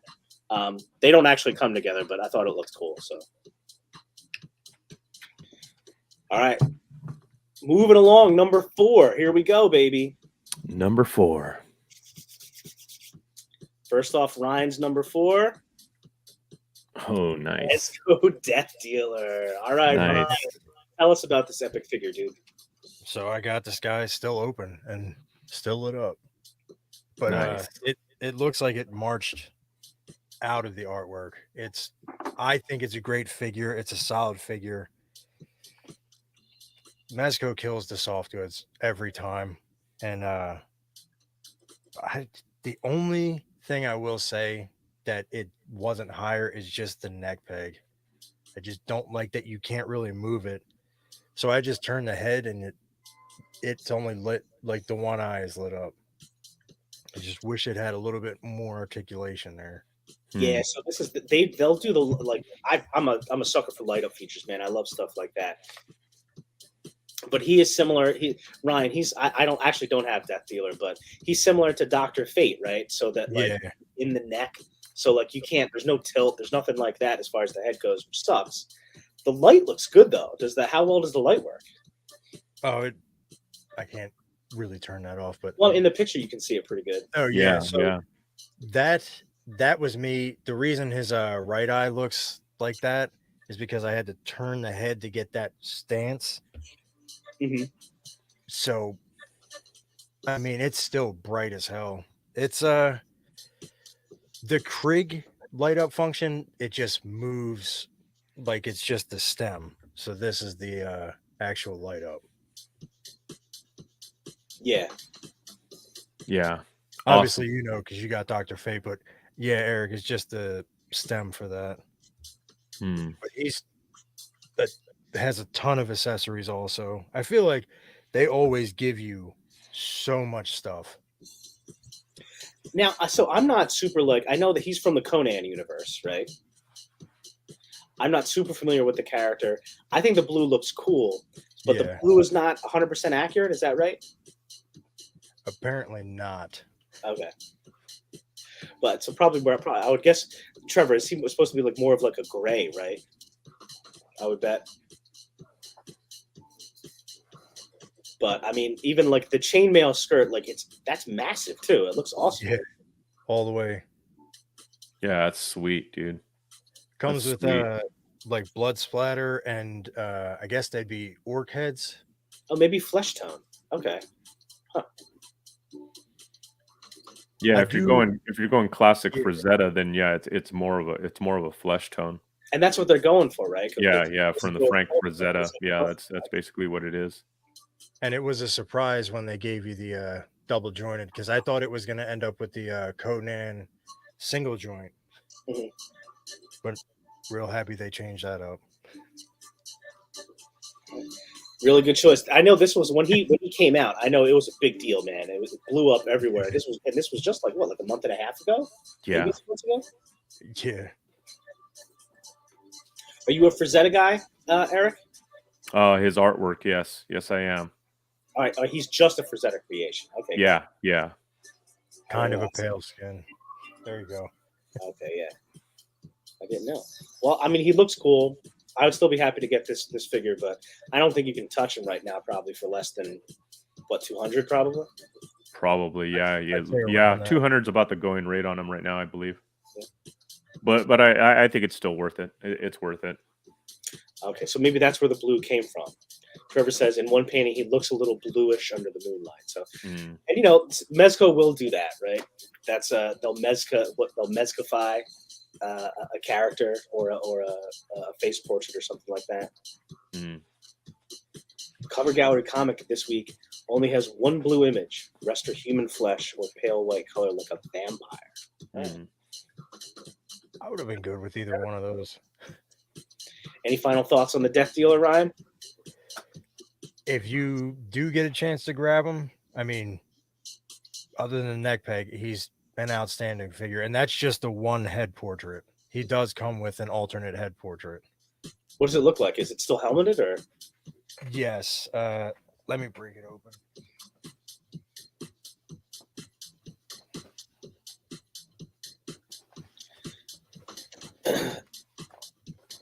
Just bear with me real fast. No, do your thing, dude. It's all good. Any interest in you don't have a lot of Mezco. Do you have a lot? You don't have a lot of Mezco stuff, right, Eric? I've got I think a total of Wolverine. six figures. There's Nice. the old I like. Yeah, that's an awesome head sculpt too. Yeah, I have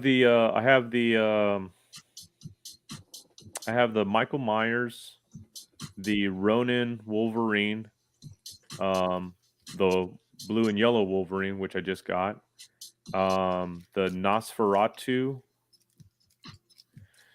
and I know I have somebody else. I can't remember.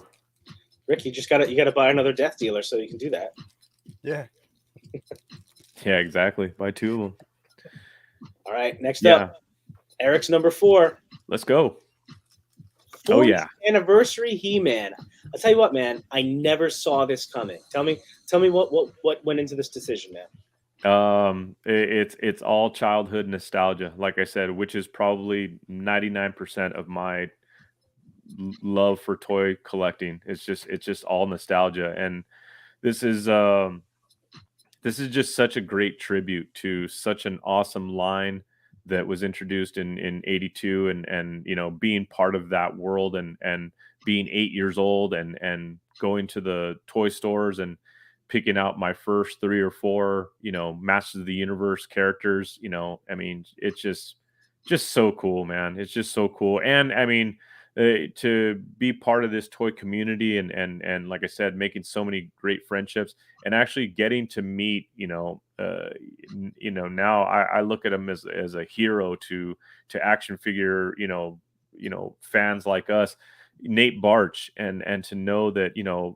knowing him as a personal friend, and seeing the work that he does, and the artwork that he got to do on the back of this figure. It's so cool. It comes full circle and just makes everything so complete to stay true to what we love, and everything that we enjoy as far as being nerds, comic books, action figures, movies, whatnot. I mean, this is just speaks volumes to, like I said, all of that, and just what a great tribute.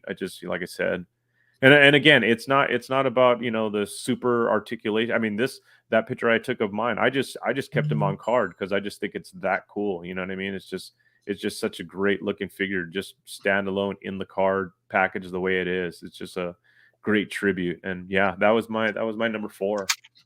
Yeah, I mean, like you, I'm a big Motu fan myself. And he does look like a great representation, like a Masterverse version of the original He-Man. And I would also say, in the original solicitation, some of the shading looked really off, and you can even kind of see that in the stock photo on the right. Yeah. Your photo, it looks like they fixed that all the way.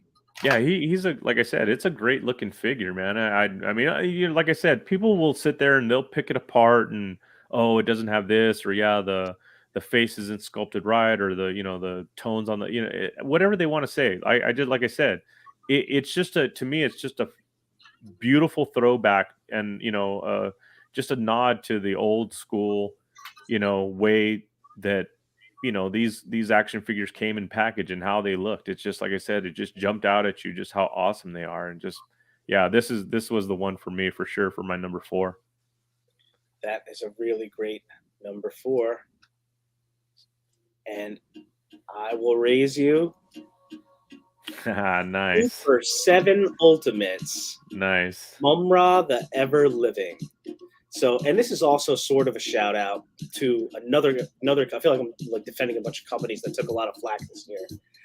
Super 7 took a lot of flack this year too in their Ultimates line. They also had a price jump, a big one from 45 to 55.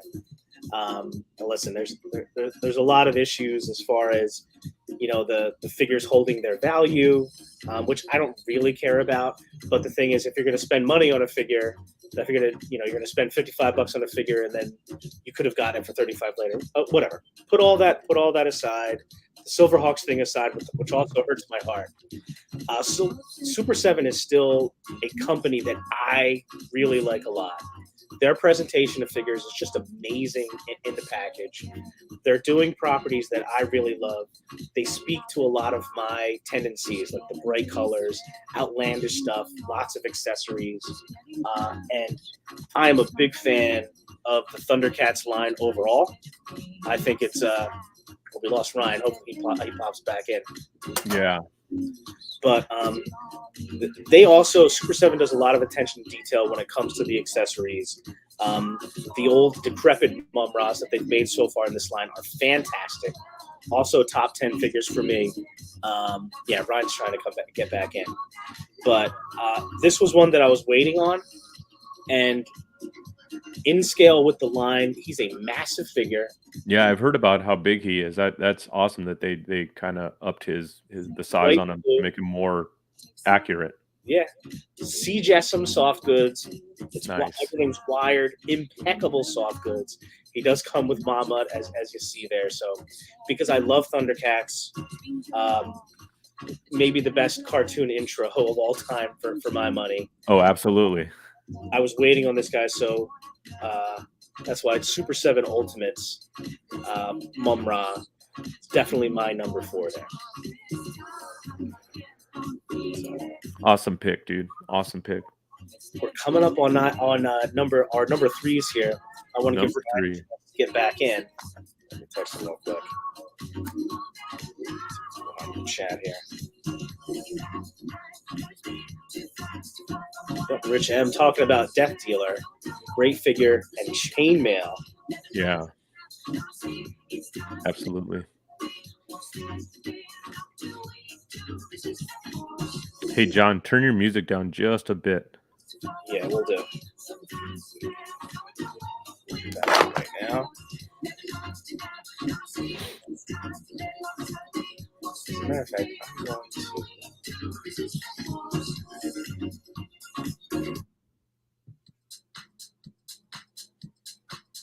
That a little bit better? Oh, Amber says our internet went out. No. What? What's really going on? Only on a live stream, right?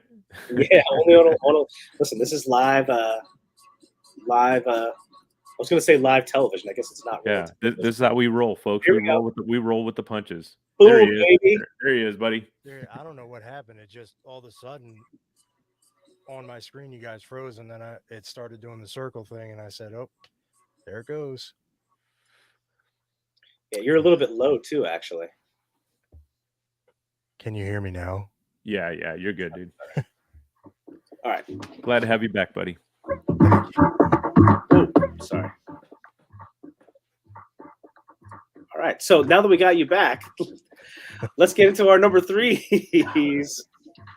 Ryan's number 3 is number 3. Nice. There we go. Yeah, Lux Legion Builders making a comeback. Yes, sir. Tell us about big this way. guy. So I went half giant Legion builder, and I put the Noble Barch accessory pack in my number 3 because that pack on this figure is, for lack of a better term, tits. Yeah. Hopefully we don't get canceled. Good. Hopefully we don't So get canceled, kicked off YouTube. Great. We just got censored. Yeah. Yeah, dude, this is an absolute home run. It is fantastic, top to bottom. Yeah. And I think you made the right choice. I fully support your decision. The accessory pack goes with this guy. This counts as one figure. epic. Just this dude is epic, right? Absolutely. Yeah, it's amazing, dude. I mean, the pieces are so oversized and just, I mean, it's just epic, man. It makes that character 10 times bigger than he already is. It's so cool. I hope for a big wish for me is that Four Horsemen continues with this type of accessory pack to go with the ogre scale figures, because this is amazing. Yeah, like And we really the have this shield, kind of thing. the shield doubles as a belt buckle. Colin proved that. Yeah. Which was sort of a brilliant move by him. Yeah, that was I awesome. think, all right, that's a great choice, Ryan. Yes, sir. Ryan, I also kind of loved how like you kind of like a lot of times I feel like when people like try to do like a top 10 or top 5 or whatever, they try to go for like whatever, I don't know. I don't know how to say it, like the whatever figure got like the most publicity or whatever in a certain year. But like you're like, no, well, this is a Legion builder, but freaking look at this thing. This figure is amazing and deserves to be on there. Yeah. And he looks at us and says, yeah, I do. So here he is. Absolutely. Great choice, dude. Thank you. Now Eric's number 3. Yeah. Let's go. I did not get that. I wanted it. This figure was kind of a cool situation of how I came about finding out about this figure. I took a trip with my mom and my brother out to Washington, D.C. Towards the beginning of the year, just a little family trip, a getaway that we did together. And when we were in D.C., I kind of reached out on the Cabal and said, hey, is there anybody in DC that, you know, is part of the Cabal that maybe I could, you know, meet up with and hang out with and just, you know, nerd out with for a night while I'm in town? And Drew Chase is actually in the Washington area, and he contacted me, and I ended up taking an Uber out to his place and hung out with him one night, and we had pizza and drinks and just sat on the floor and watched Lord of the Rings and played with action figures all night. And it was just an amazing time, and super cool dude, and it was just cool to kind of get together with somebody in person kind of thing. And he had this figure and broke it out and let me check it out, and I was just like, what is this, dude? I was like, this is so amazing. And it's just a super cool, you know, and I know there's tons of them out there, but a super cool representation of a werewolf figure. And I don't know, I instantly fell in love. And it's by another third party style company that I've never heard of called Coup Model. And it's like I said, I was just blown away. Great soft goods on it, great articulation. The sculpt work is just simply amazing. It's just comes with I think 2 different head sculpts on them and stuff, and a couple different hands that you could change in and out. But yeah, just a all around amazing figure. And like I said, in a line that I totally don't collect, or from a toy company that I know nothing about. And once I had it in hand, especially like I said, and I was fortunate enough to, mess around with his while I was there with him. And yeah, this was just a home run for me as soon as I saw it and had to have it and ordered it right away. This is a wild looking figure, man. Yeah. Does it come with that base? The exclusive one does. The one I just got the figure. The one I got was just the figure. I think it ran maybe I think it was like $75 for it, which was totally worth the price. It's just a great all around figure. It's a freaking great look. You know what it makes me think of? Maybe you've seen it already. If not, you need to check this out. Toy Galaxy did a video, top 10 werewolf action figures. It came out in like 2018 or whatever. Yeah. I think the number 1 figure was, again, by like a small company. And this figure really reminds me of the same sort of aesthetic. Yeah. Yeah. It's also, there's a few companies, I can't remember the names of them, but there's a few companies that have done some outstanding freaking werewolf style figures. And it's just like I said, but this one, man, blew me away. As soon as I saw it, it was like, oh wait, what is this? Like, wow, it was cool. So size wise, does it scale like almost exactly with like a Mythic Legion standard figure, or yeah it's a 6-inch figure. Yeah, it you could put them right next to a Mythic Legion. It works perfect. Cool figure, man. Yeah, thank you. Yeah, it's great figure. Great All right. pick. Who's my number 3? My number 3, the Figura Obscura Headless Horseman. So I guess I don't know if Eric Miller's still around, but here is that bridge shot from Trevor, which is an Yeah. amazing shot. So good. Also a shot of the same figure on my kitchen counter. And yes, that is my new kitchen counter that just got There you installed. go. Nice. So the funny thing is I did a top 5 legions before, and the Headless Horseman was actually not on number 3 on my top 5 legions, and he was actually beat out by Baron Voligar for the number 2 spot. So it might seem kind of weird that he's sitting here at number 3 overall, but somehow that just felt right. You know, in some ways, that Baron Voligar is an amazing figure in and of himself, incredible detail and all that stuff. But there's a lot about him that I think is meaningful to me in connection with Legions and what he means. The idea of what a 2.0 figure can really be, the removable chest plate, all that different stuff.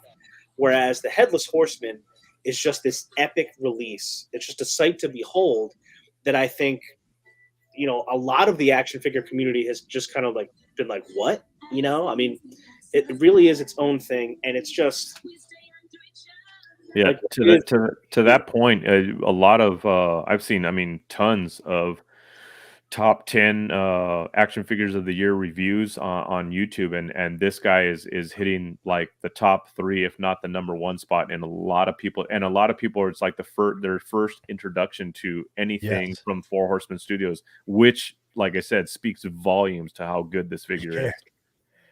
It's one hell of a first figure from them, if that was your first, like you said. Yeah. If this was your introduction, you're stuck. So you're stuck for sure. The impact had a lot to do with it, and then it made me take a second look at it and the set, and it's just amazing. Again, incredible cloth goods, a horse with just these evil eyes, and the pumpkin heads are just nuts, and it's sort of ingenious the way they did it. The translucent flames coming out of everything, the meat neck that they have as part of it. And again, even like, you know, what could you even say? Like, even like the hand that holds the pumpkin, like when you touch it, it's like, oh, is that going to get loose over time? But like, I set up a Halloween display in my living room, and this guy was sitting up there just like that the whole time, and he's still holding it up. Yeah. You know, it's just an epic set, an epic release. Yeah. And it deserves to be here. It deserves to be a top 3 figure of the year, if not higher. Absolutely. And go ahead, Ryan. No, I was just saying no QC issues there. No, yeah, right. None at all. And kudos to 4H too for a great innovative part with the ball peg in the hand that holds the head. I mean, perfection, dude. Incredible. I mean, I've never seen anybody think of that, and it's just such a great way to represent that figure the way it should be represented, with him holding the flaming pumpkin heads. Freaking awesome. Yeah, unreal. Great choice, dude. And again, dude, to your point before, Eric, Nate Barch. Yeah. Killing it with the art on this packaging, and the fact, again, that this packaging has the removable back with the magnets that has your backdrop already ready to go. Yeah. Incredible set. So good. All right. Number 2. We're getting up there. 2. 1 second. Build up the suspense here as I try to do one more thing over here. One thing. This is what happens when you try to do stuff on the fly. Hold on, where is it? Okay. Hold up.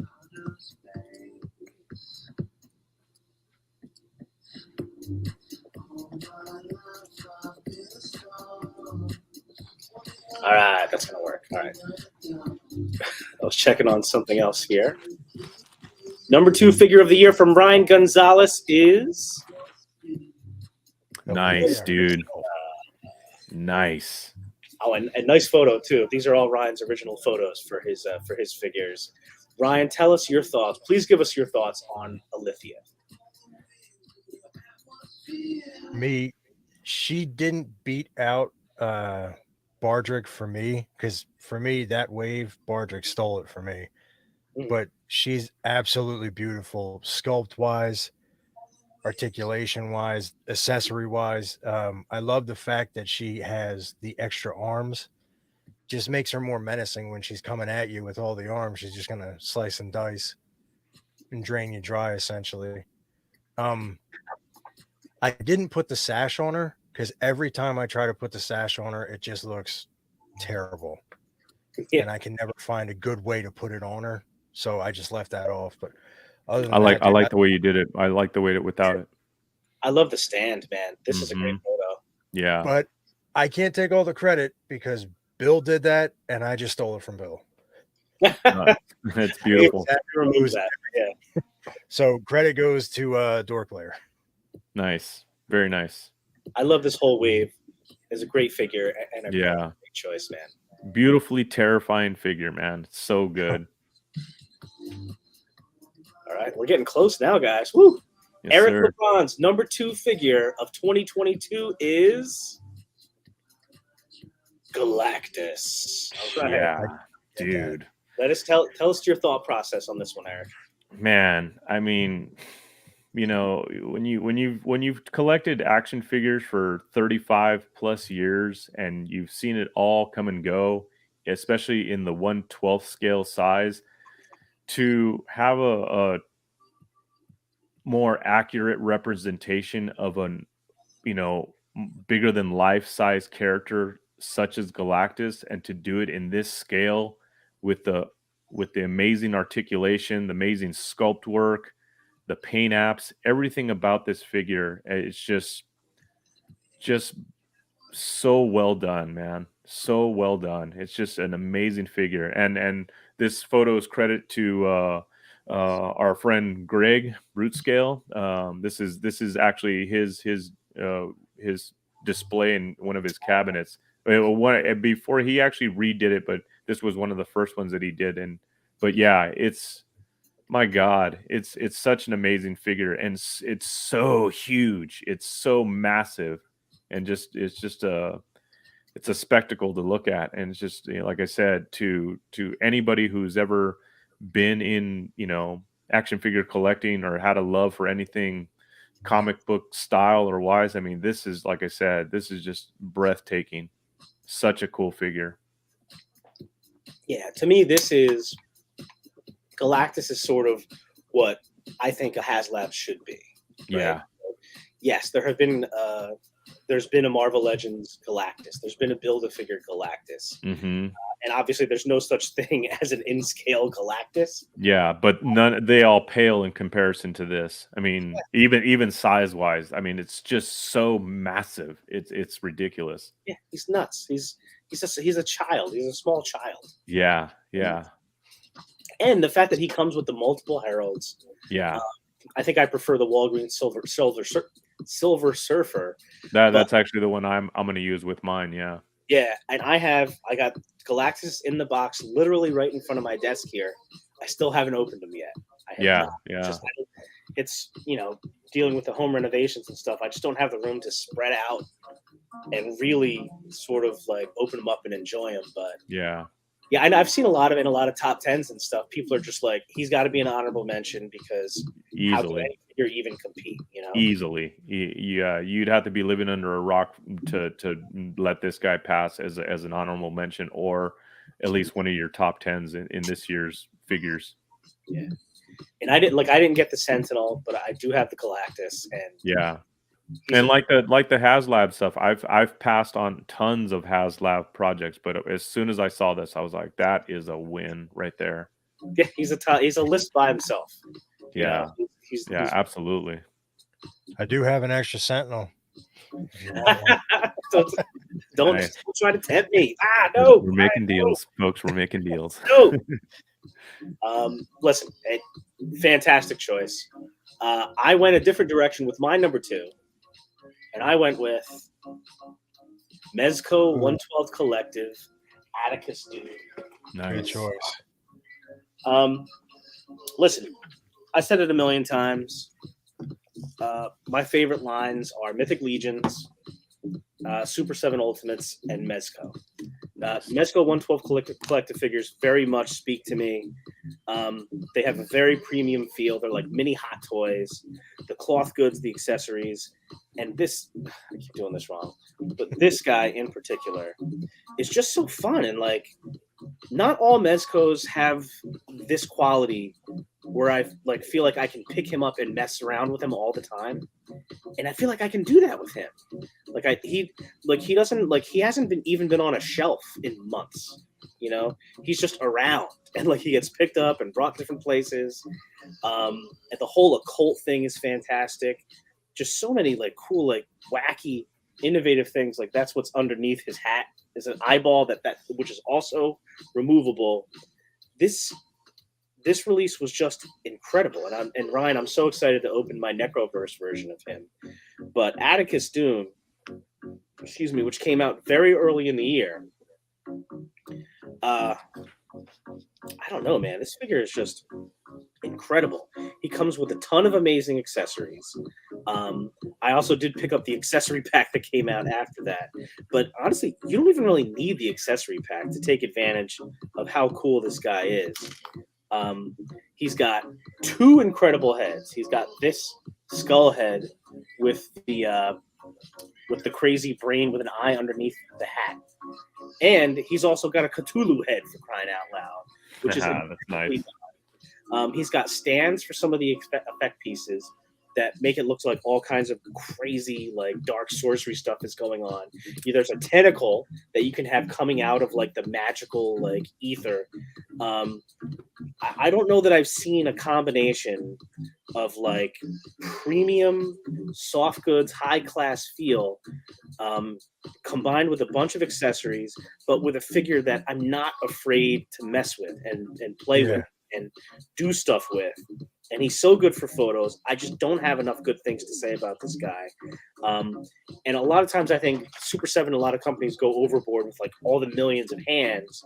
But like when you're doing stuff like they have like flame effects and they give you like a flame affected hand to complement the flame effects, there's so much thought and attention to detail, and it's so well done. This guy easily could have been the number one figure of the year. He just falls a little bit short. But I will tell you that if I do like a top 20 figures of all time, there's a really good chance this guy's on it. Nice. So that's Atticus Doom. He's Awesome. my number 2 figure of the year. Awesome choice, dude. Yeah. All right. Now we're really coming up to it. Dun, dun, dun. Here we go, boys. Number one. Listen, I need to get one more beer for this. Dude, this freaking figure is dope, Ryan. This figure, this Ghost of Tsushima figure, so freaking awesome. Dude, oh my God, it's freaking amazing. I can't believe that I saw you post about that. I feel like I saw you post about that like a week ago. I was just about to say that. It was actually like the beginning of this week, I believe I did it. I made a quick transition on that. And like I said, that's shout out to the friendships that are made in this community, man. Like I said, when you got good people that'll help you out, and you know they know that you're a good guy, and that you would absolutely do the same for them. And I've done it plenty of times for other people. So it's just like I said, it pays back tenfold to you. You know what I mean? When you come up with something like this that you're looking for, and have a friend that'll help you out, and it's awesome. All right, so Ryan, you're up first with your top figure of 2022. Here we go. Before I click to the next slide. I took this picture. Boom. There you go. That's the action figure of the year. No surprise. Yes, sir. Headless Horseman. Tell me your thoughts, man. I don't even know what to say about this that hasn't already been said by you guys, let alone the many people who chose this. But it's an absolute premium figure to me. And I love the head sculpts, the translucent flames. When I saw that, that was a huge selling point. Yeah, I have not put the head in the hand yet. So but the cape is awesome. I mean, and the horse too. The horse is so menacing. Look, like if you saw this guy, coming towards you, you're dead. Yeah. There's no way you're getting away alive. Absolutely. Great choice, dude, for a number one. Yeah, Thank you. this guy is dominating. He's just a dominating set, an impressive thing to look at. And yes, 100% an awesome oik. Number one. Yeah. Awesome. Another reason why I didn't another reason why I didn't go four horsemen for any of my picks is because I didn't want all of us to have the headless horseman in our top spots. So I was picking this guy no matter what, and I know he's a Valak body, but what's up, Jay? I feel like this is way. Everybody say hi to my brother-in-law right here. What up? What up? That's it. So we're getting close now, man. Listen, Headless Horseman, you heard what I had to say when he came up as number three on my list. An incredible set. I agree with you, Ryan. The translucent flames on the jack-o'-lantern are just impressive. You gotta try it with the head, with the hand, man. It looks great. It works. Yeah. And the price point for this, I feel like it was appropriately priced because absolutely is just phenomenal. Incredible. Yeah, and here's another thing too. What's up, Curtis? See, this man is everywhere. What up, Curtis? What's up, Curtis? Hold up. Curtis coming through, Yes, the sir. bad guy. The bad Yes, guy. sir.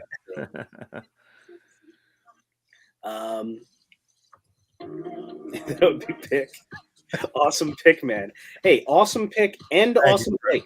Okay, don't ever let anyone tell you it's not an awesome oik, man. But yeah, Ryan, great choice. What else are you gonna say about it, right? All right, here we go, Eric. Any final thoughts before we reveal your number one figure of the year? No, just let's roll. It's all good. Boom. Eric's number one action figure of the year. Movie realization. Beskar Mando. Yeah, the Ronin, Beskar, Mando, and Child. Freaking man. Like I said, I have a real soft spot for anything that's, done in a samurai style fashion. And man, to take such an epic new character to the Star Wars, series, it's just, it's mind blowing how freaking awesome this figure is, and the accessories that come with him, and the posability. Bandai movie realization or any of the Bandai style Star Wars figures they're awesome. They're awesome in hand to have, and like I said, this figure is just, like I said, had to be my number one because it's just so good. It's so freaking awesome.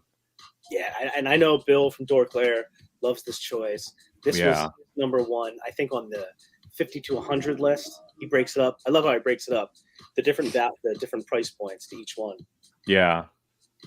So, like I said, without a doubt, if you don't have this figure in hand or in your collection, get him because it's so worth it, and it's so freaking awesome and incredible. This guy, was part of some of those crazy Black Friday deals. Mm-hmm. I think I got this set for, like, I forget what it was, some kind of crazy price, $60 or something like that. Nice. Ronin Mando is sweet. Rick Jones says, love the details. Absolutely. Like I said, it's just so cool. And like I said, and to take a property like Star Wars and to transform it into into a character like this, it's just amazing, and so well done. Love this line, one of the best. Oik, baby. Oik. Yes, wait, sir. I haven't opened it yet. Grogu has a top knot? Yeah, it comes with a little top knot. It's really cool. Like I said, just to add to the whole Japanese samurai culture, it's so cool. It's Fantasia, dude. It's Fantasia.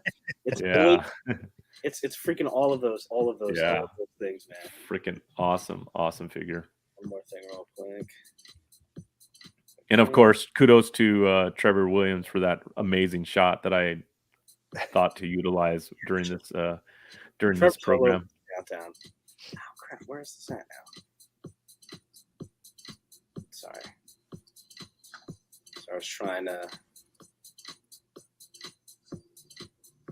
Thank you, Curtis, by the way, for that compliment. Yeah, I'm trying to hear. Let's do this here. Throw Curtis up. Eric LeBron is a genius, he says. Wow, that is high praise. Wow, thank you. Something I fully agree with here, especially after seeing some of your work for the first time in person, my man. Oh, thank you, brother. Thank you. Lots more to come, man. Lots more to come. I just got to finish putting this damn room back together. Hold on, I'm trying to do one more thing. I don't know if it'll work.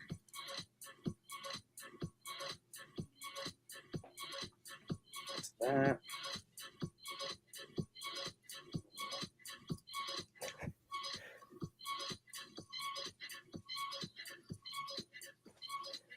Yeah, as soon as we get those super chats rolling in, you'll get them.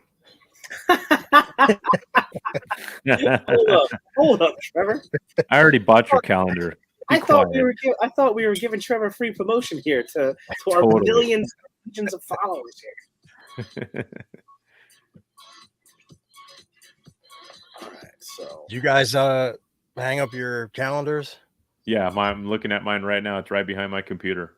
It's right here on Nice. my desk wall. Yeah, of course. Dude, I couldn't wait to hang up that calendar, dude. Oh, it's. neither could I. I'm gonna. I need to grab mine out because when we're getting some of that work done in the kitchen there, I have to pack up some stuff. So my calendar is packed with a couple of prints that I actually bought from Trevor. So I need to bust those out. I can't wait to get that stuff up. Plus, I don't have a calendar hung up right now, which is not typically how I roll. That's right, baby. There we go. Okay, hold up. Here. Yeah, I'm not gonna lie, dude. I find myself nodding my head to the music just every now and again. Absolutely, bro. No, it's all good. Kind of like fill the background, makes it feel a little bit more. Oh, and everything we've listened so far were recorded DJ mixes by yours truly.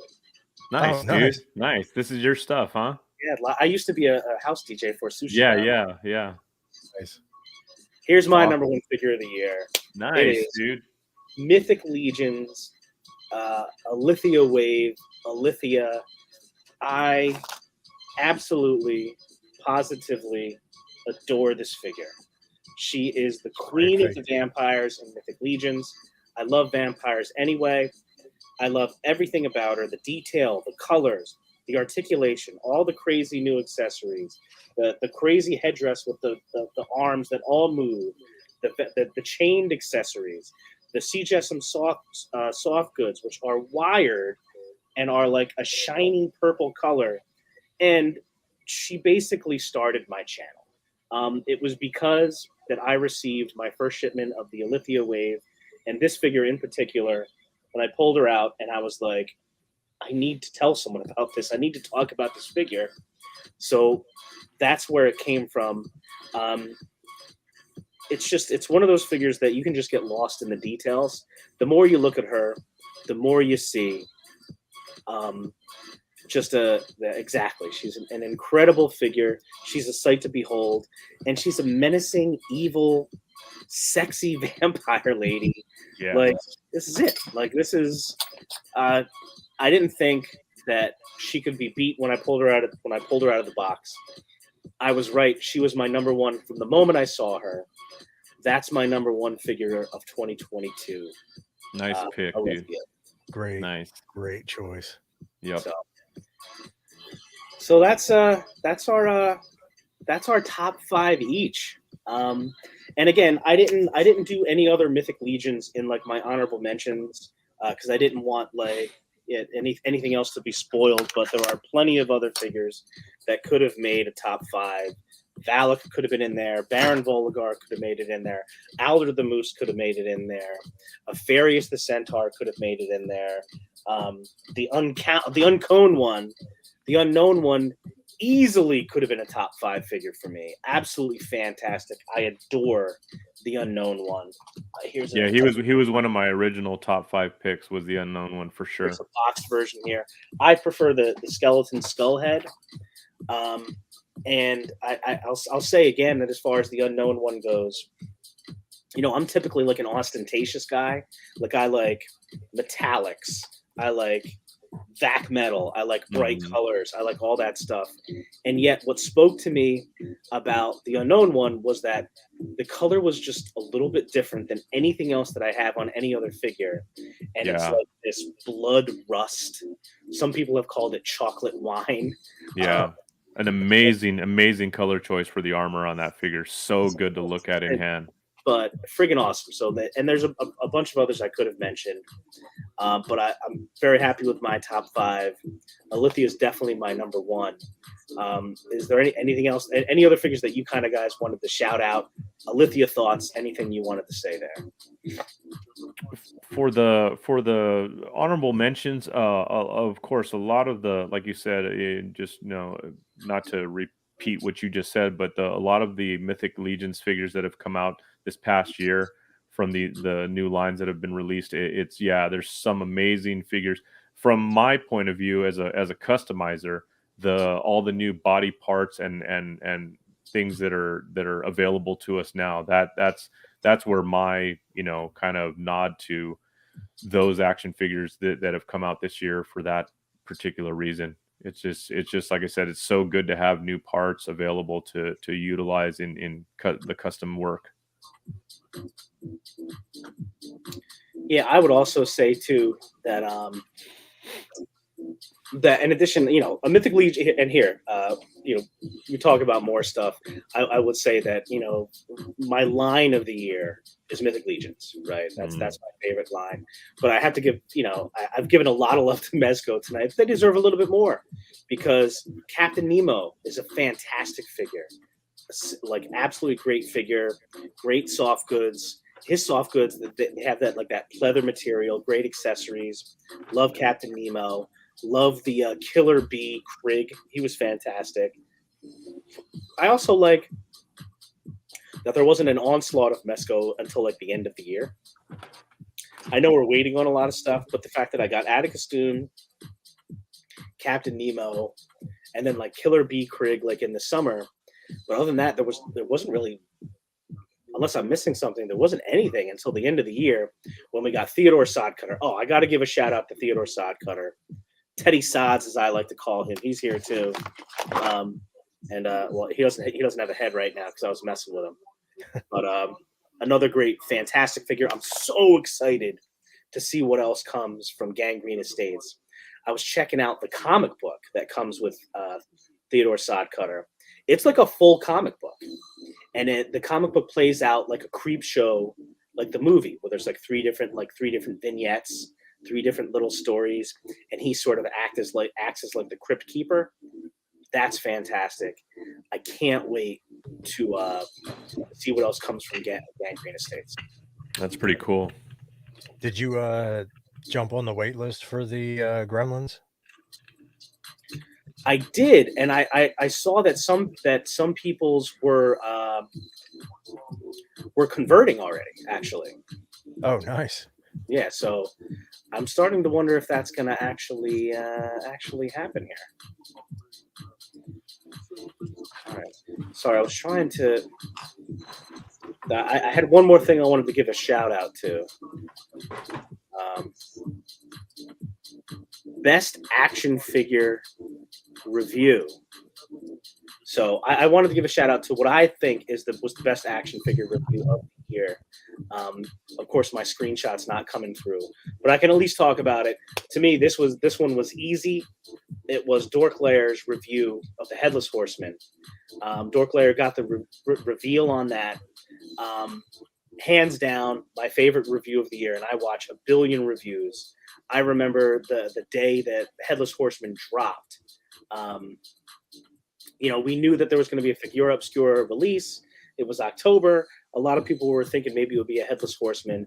Then that morning he drops on the first drop. Looks fantastic. Was so happy. And I just threw on YouTube, got the notification that Dork Lair, all of a sudden a review pops up, and it was of the Headless Horseman. He had the review. There's nobody that deserves it more. The Dork Lair podcast and review channel is one of the biggest reasons that I really, really got into Mythic Legions deep, to be honest with you. And it's a fantastic review. He does everything in that review you'd want to know about this figure. You can see his enthusiasm. It's done perfect. He shows you how you can get the horse back up on its hind legs. That's review of the year for me. Absolutely. Headless Horseman by Dork Lair. Yeah, and what an honor to him too, for them to send him out the first one that everybody got to see, and give him the honor of being able to do that review. That was cool to see his actual reaction to seeing the figure in hand for the first time and being surprised by what it was. And yeah, that was freaking awesome. Yeah. So cool. Yeah. One of my favorite YouTube moments too. Yeah, super cool moment. Like I said, for anybody that is an action figure collector or fan, I mean, as much as Bill is, it's freaking, like I said, that was awesome to watch him be honored by having the studio send him out that initial figure before anybody else got it in hand. That was super dope. Yeah, and then it's the Headless Horseman.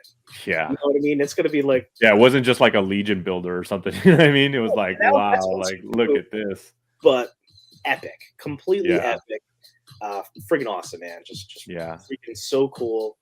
Every time I look at the figure now, I'm gonna remember that review. Curtis agrees. Curtis is right. Review of the year. Yep. Yeah. Just absolutely fantastic. I'm trying to think of some other things I wanted to mention. Just it was funny, since the pandemic started, this whole YouTube live thing has really become like a huge thing. There's lives pretty much every single day just in our little community. Yeah. One of the shout outs, some of my favorites, Dork Lair now is doing a live, obviously, which is amazing. Look at Curtis. Listen. Yeah. Curtis.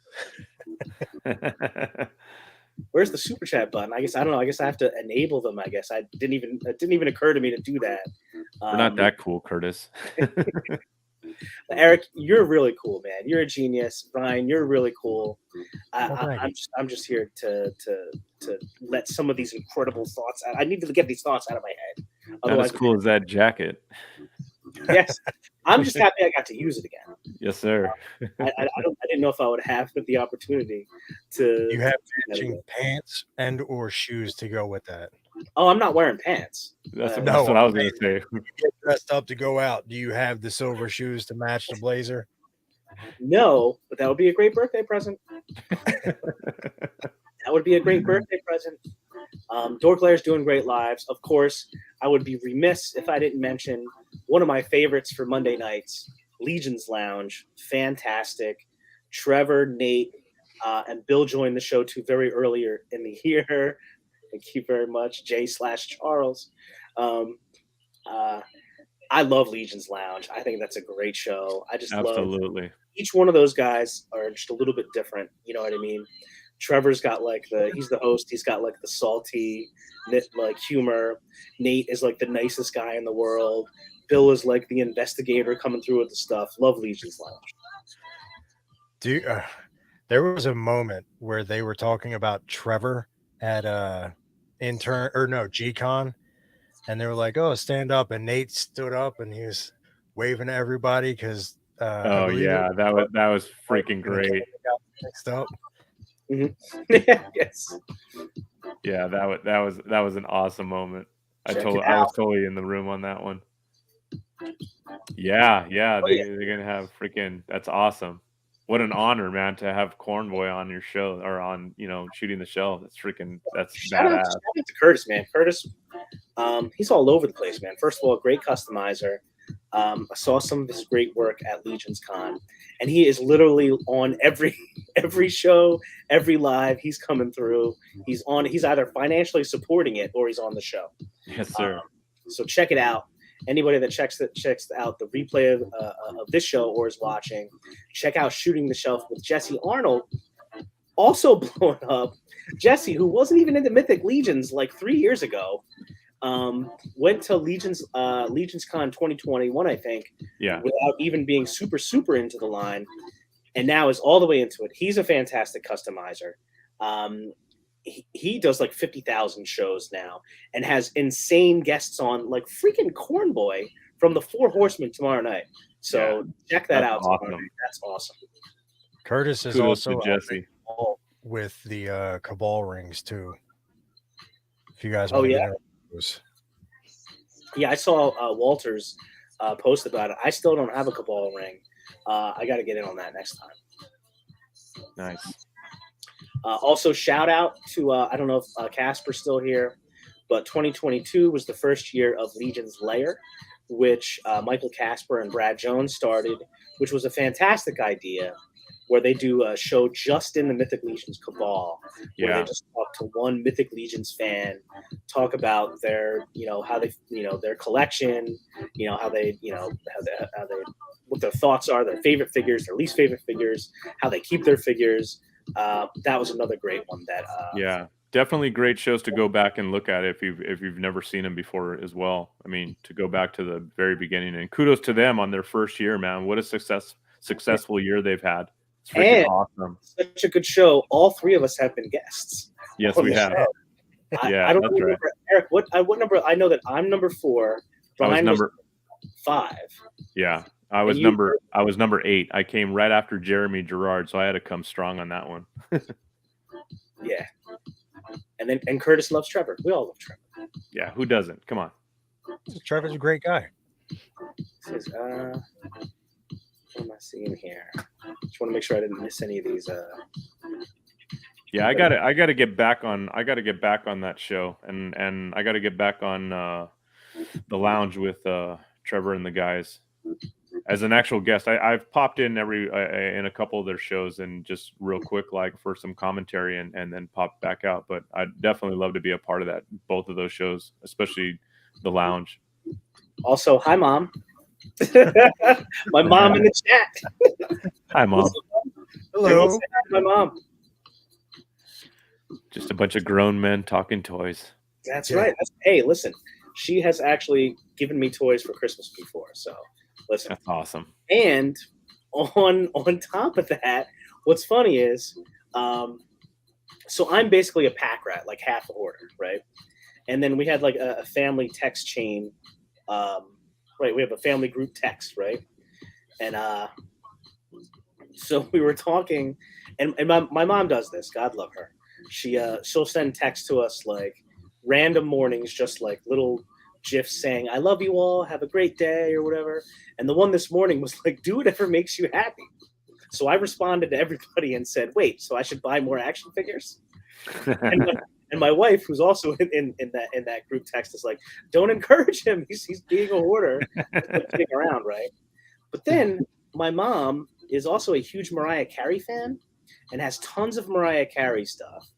She used to be a porcelain doll collector. My sister loves like Michael Kors stuff and has a ton of Michael Kors stuff.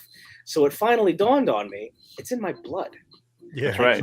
A long line. You're not to blame. You're not to be blamed for how you are. Yeah, a long line of collectors. So that's where it comes from. That's nice of you. Nice of you to say that, Bill. Of course, we're all big fans of yours, and we're happy to be broadcast in the Dork Lair collectors group. And Facebook user, we love you too, Facebook user. Yes, sir. Going back to Legion's Lair, your episode, I forget exactly what you were talking about, but you said you did something to save a little bit of money, and crystal clear, you heard your wife go, "Save money." Yeah, right. Well, yeah, because I don't remember exactly what it was. Oh, there he is. What's going on? What's up, bro? Oh, there you go. This dude, so cool, man. He was one of the first. He was on Legion's Lair. Was he on Legion's Lair early too? Right or no? Maybe I'm not. Maybe I'm making that up. You're right. My mom is right. The first thing I collected was comic books. And I remember I collected Star Wars comic books when I was like 3 years old. And when I was 4 years old, my little sister, who's 2 years younger than me, tore up all my comic books. Oh, No. oh, Why? Why? Because she was 2. man. No, it's more for dramatic I know. effect. I'm just, McTavish is a great dude. I got to hang out with him a lot at Legion's Con, man. We had a great time together. Super cool dude. I had a table at ToyCon, the last ToyCon in New Jersey, which Ryan and Amber were around. Were nice enough to stop by. McTavish also stopped by and hung out too. So that dude's awesome. Excuse me. And then Curtis and Trevor are having their own little thing over here. And then Curtis apparently is going to show up like Razor Ramon on the door Claire and just take that stuff over. Of course you will. Okay. All right, guys. I don't know that I have anything else. Well, any thoughts as we head into 2023? We've given everybody our top 5 figures, our thoughts on some of the great photography we've seen over the year. Yeah, these releases better step up their game, man, if they're going to compare to anything that we've seen over this last year, man, because it's like I said, it's fire. There's so much good stuff, and it's just like you always ask yourself, how can you get any better than this? But you know what? Let's see it happen. There's always one. Comic drops that's going to happen. We've got Cosmic Legions, Popsis, the next All Stars, even Mezco. Mezco's coming out swinging with Necro Atticus Doom. Who knows? Maybe 89 Batman ends up dropping. Eventually. There you go. I was always a superhero fan. There you go. Yep. Awesome. So, all right, guys. I guess that'll be it for another Saturday Day Live into Saturday night. We're hitting 7:00 now. Wow. First of all, I want to say a big sorry, not so big. Not that big. Yeah. Yeah. See, it's in the blood, man. It's in the blood. I want a big thank you to every person out there that checked out my fledgling tiny little baby channel this year, watched any of my videos, every person that checked in on one of our lives and, interacted with us in the chat. And big thank you to you guys, to Ryan, Amber, and Eric. Man, I'm very thankful that I get a chance to just hang out and talk toys with you guys every week. And, I'm looking forward to that continuing. Absolutely, man. Yeah, to both of you guys. It's a privilege to, like I said, know you guys on a personal level and have your friendship and just share, this amazing experience going down the road. I mean, it's been a long haul and it's, like I said, I could only see it getting so much better throughout the years with all of us. So, yeah. And Ryan and Amber, first couple of the Cabal, baby. Dude, I want to thank everybody who stopped in today and hung out with us the entire time. And thanks to Jonathan, because without your channel and because I came to you and you could have just as easily been like, it's not for me, but I know that would never happen because we're all toy guys and we're crazy. But no, you're my boy, man. You know that. Eric, you're my boy too. Yeah, just looking forward to it. Eric, you got to fly out for ZoloCon, ToyCon, something, man. Come back out to the East Coast. We need you before Legion's Con, man. Oh man, I don't know if I'll be able to make it, but I will be at Legion's Con. You can guarantee that. Late Night LeBron will be there in full effect. Yeah. All right. And again, Ryan, thank you this was all Ryan's brainchild of doing this live in the first place. So good on you, man, for coming up with a great idea. Right on, sometimes Ryan. I have those. That's right. We all have those moments. It's awesome. All right. Yeah. Later, guys. See you guys. Everybody. Peace, everybody. Thanks for hanging out, man. It's been a great show. Thanks, guys. See you later.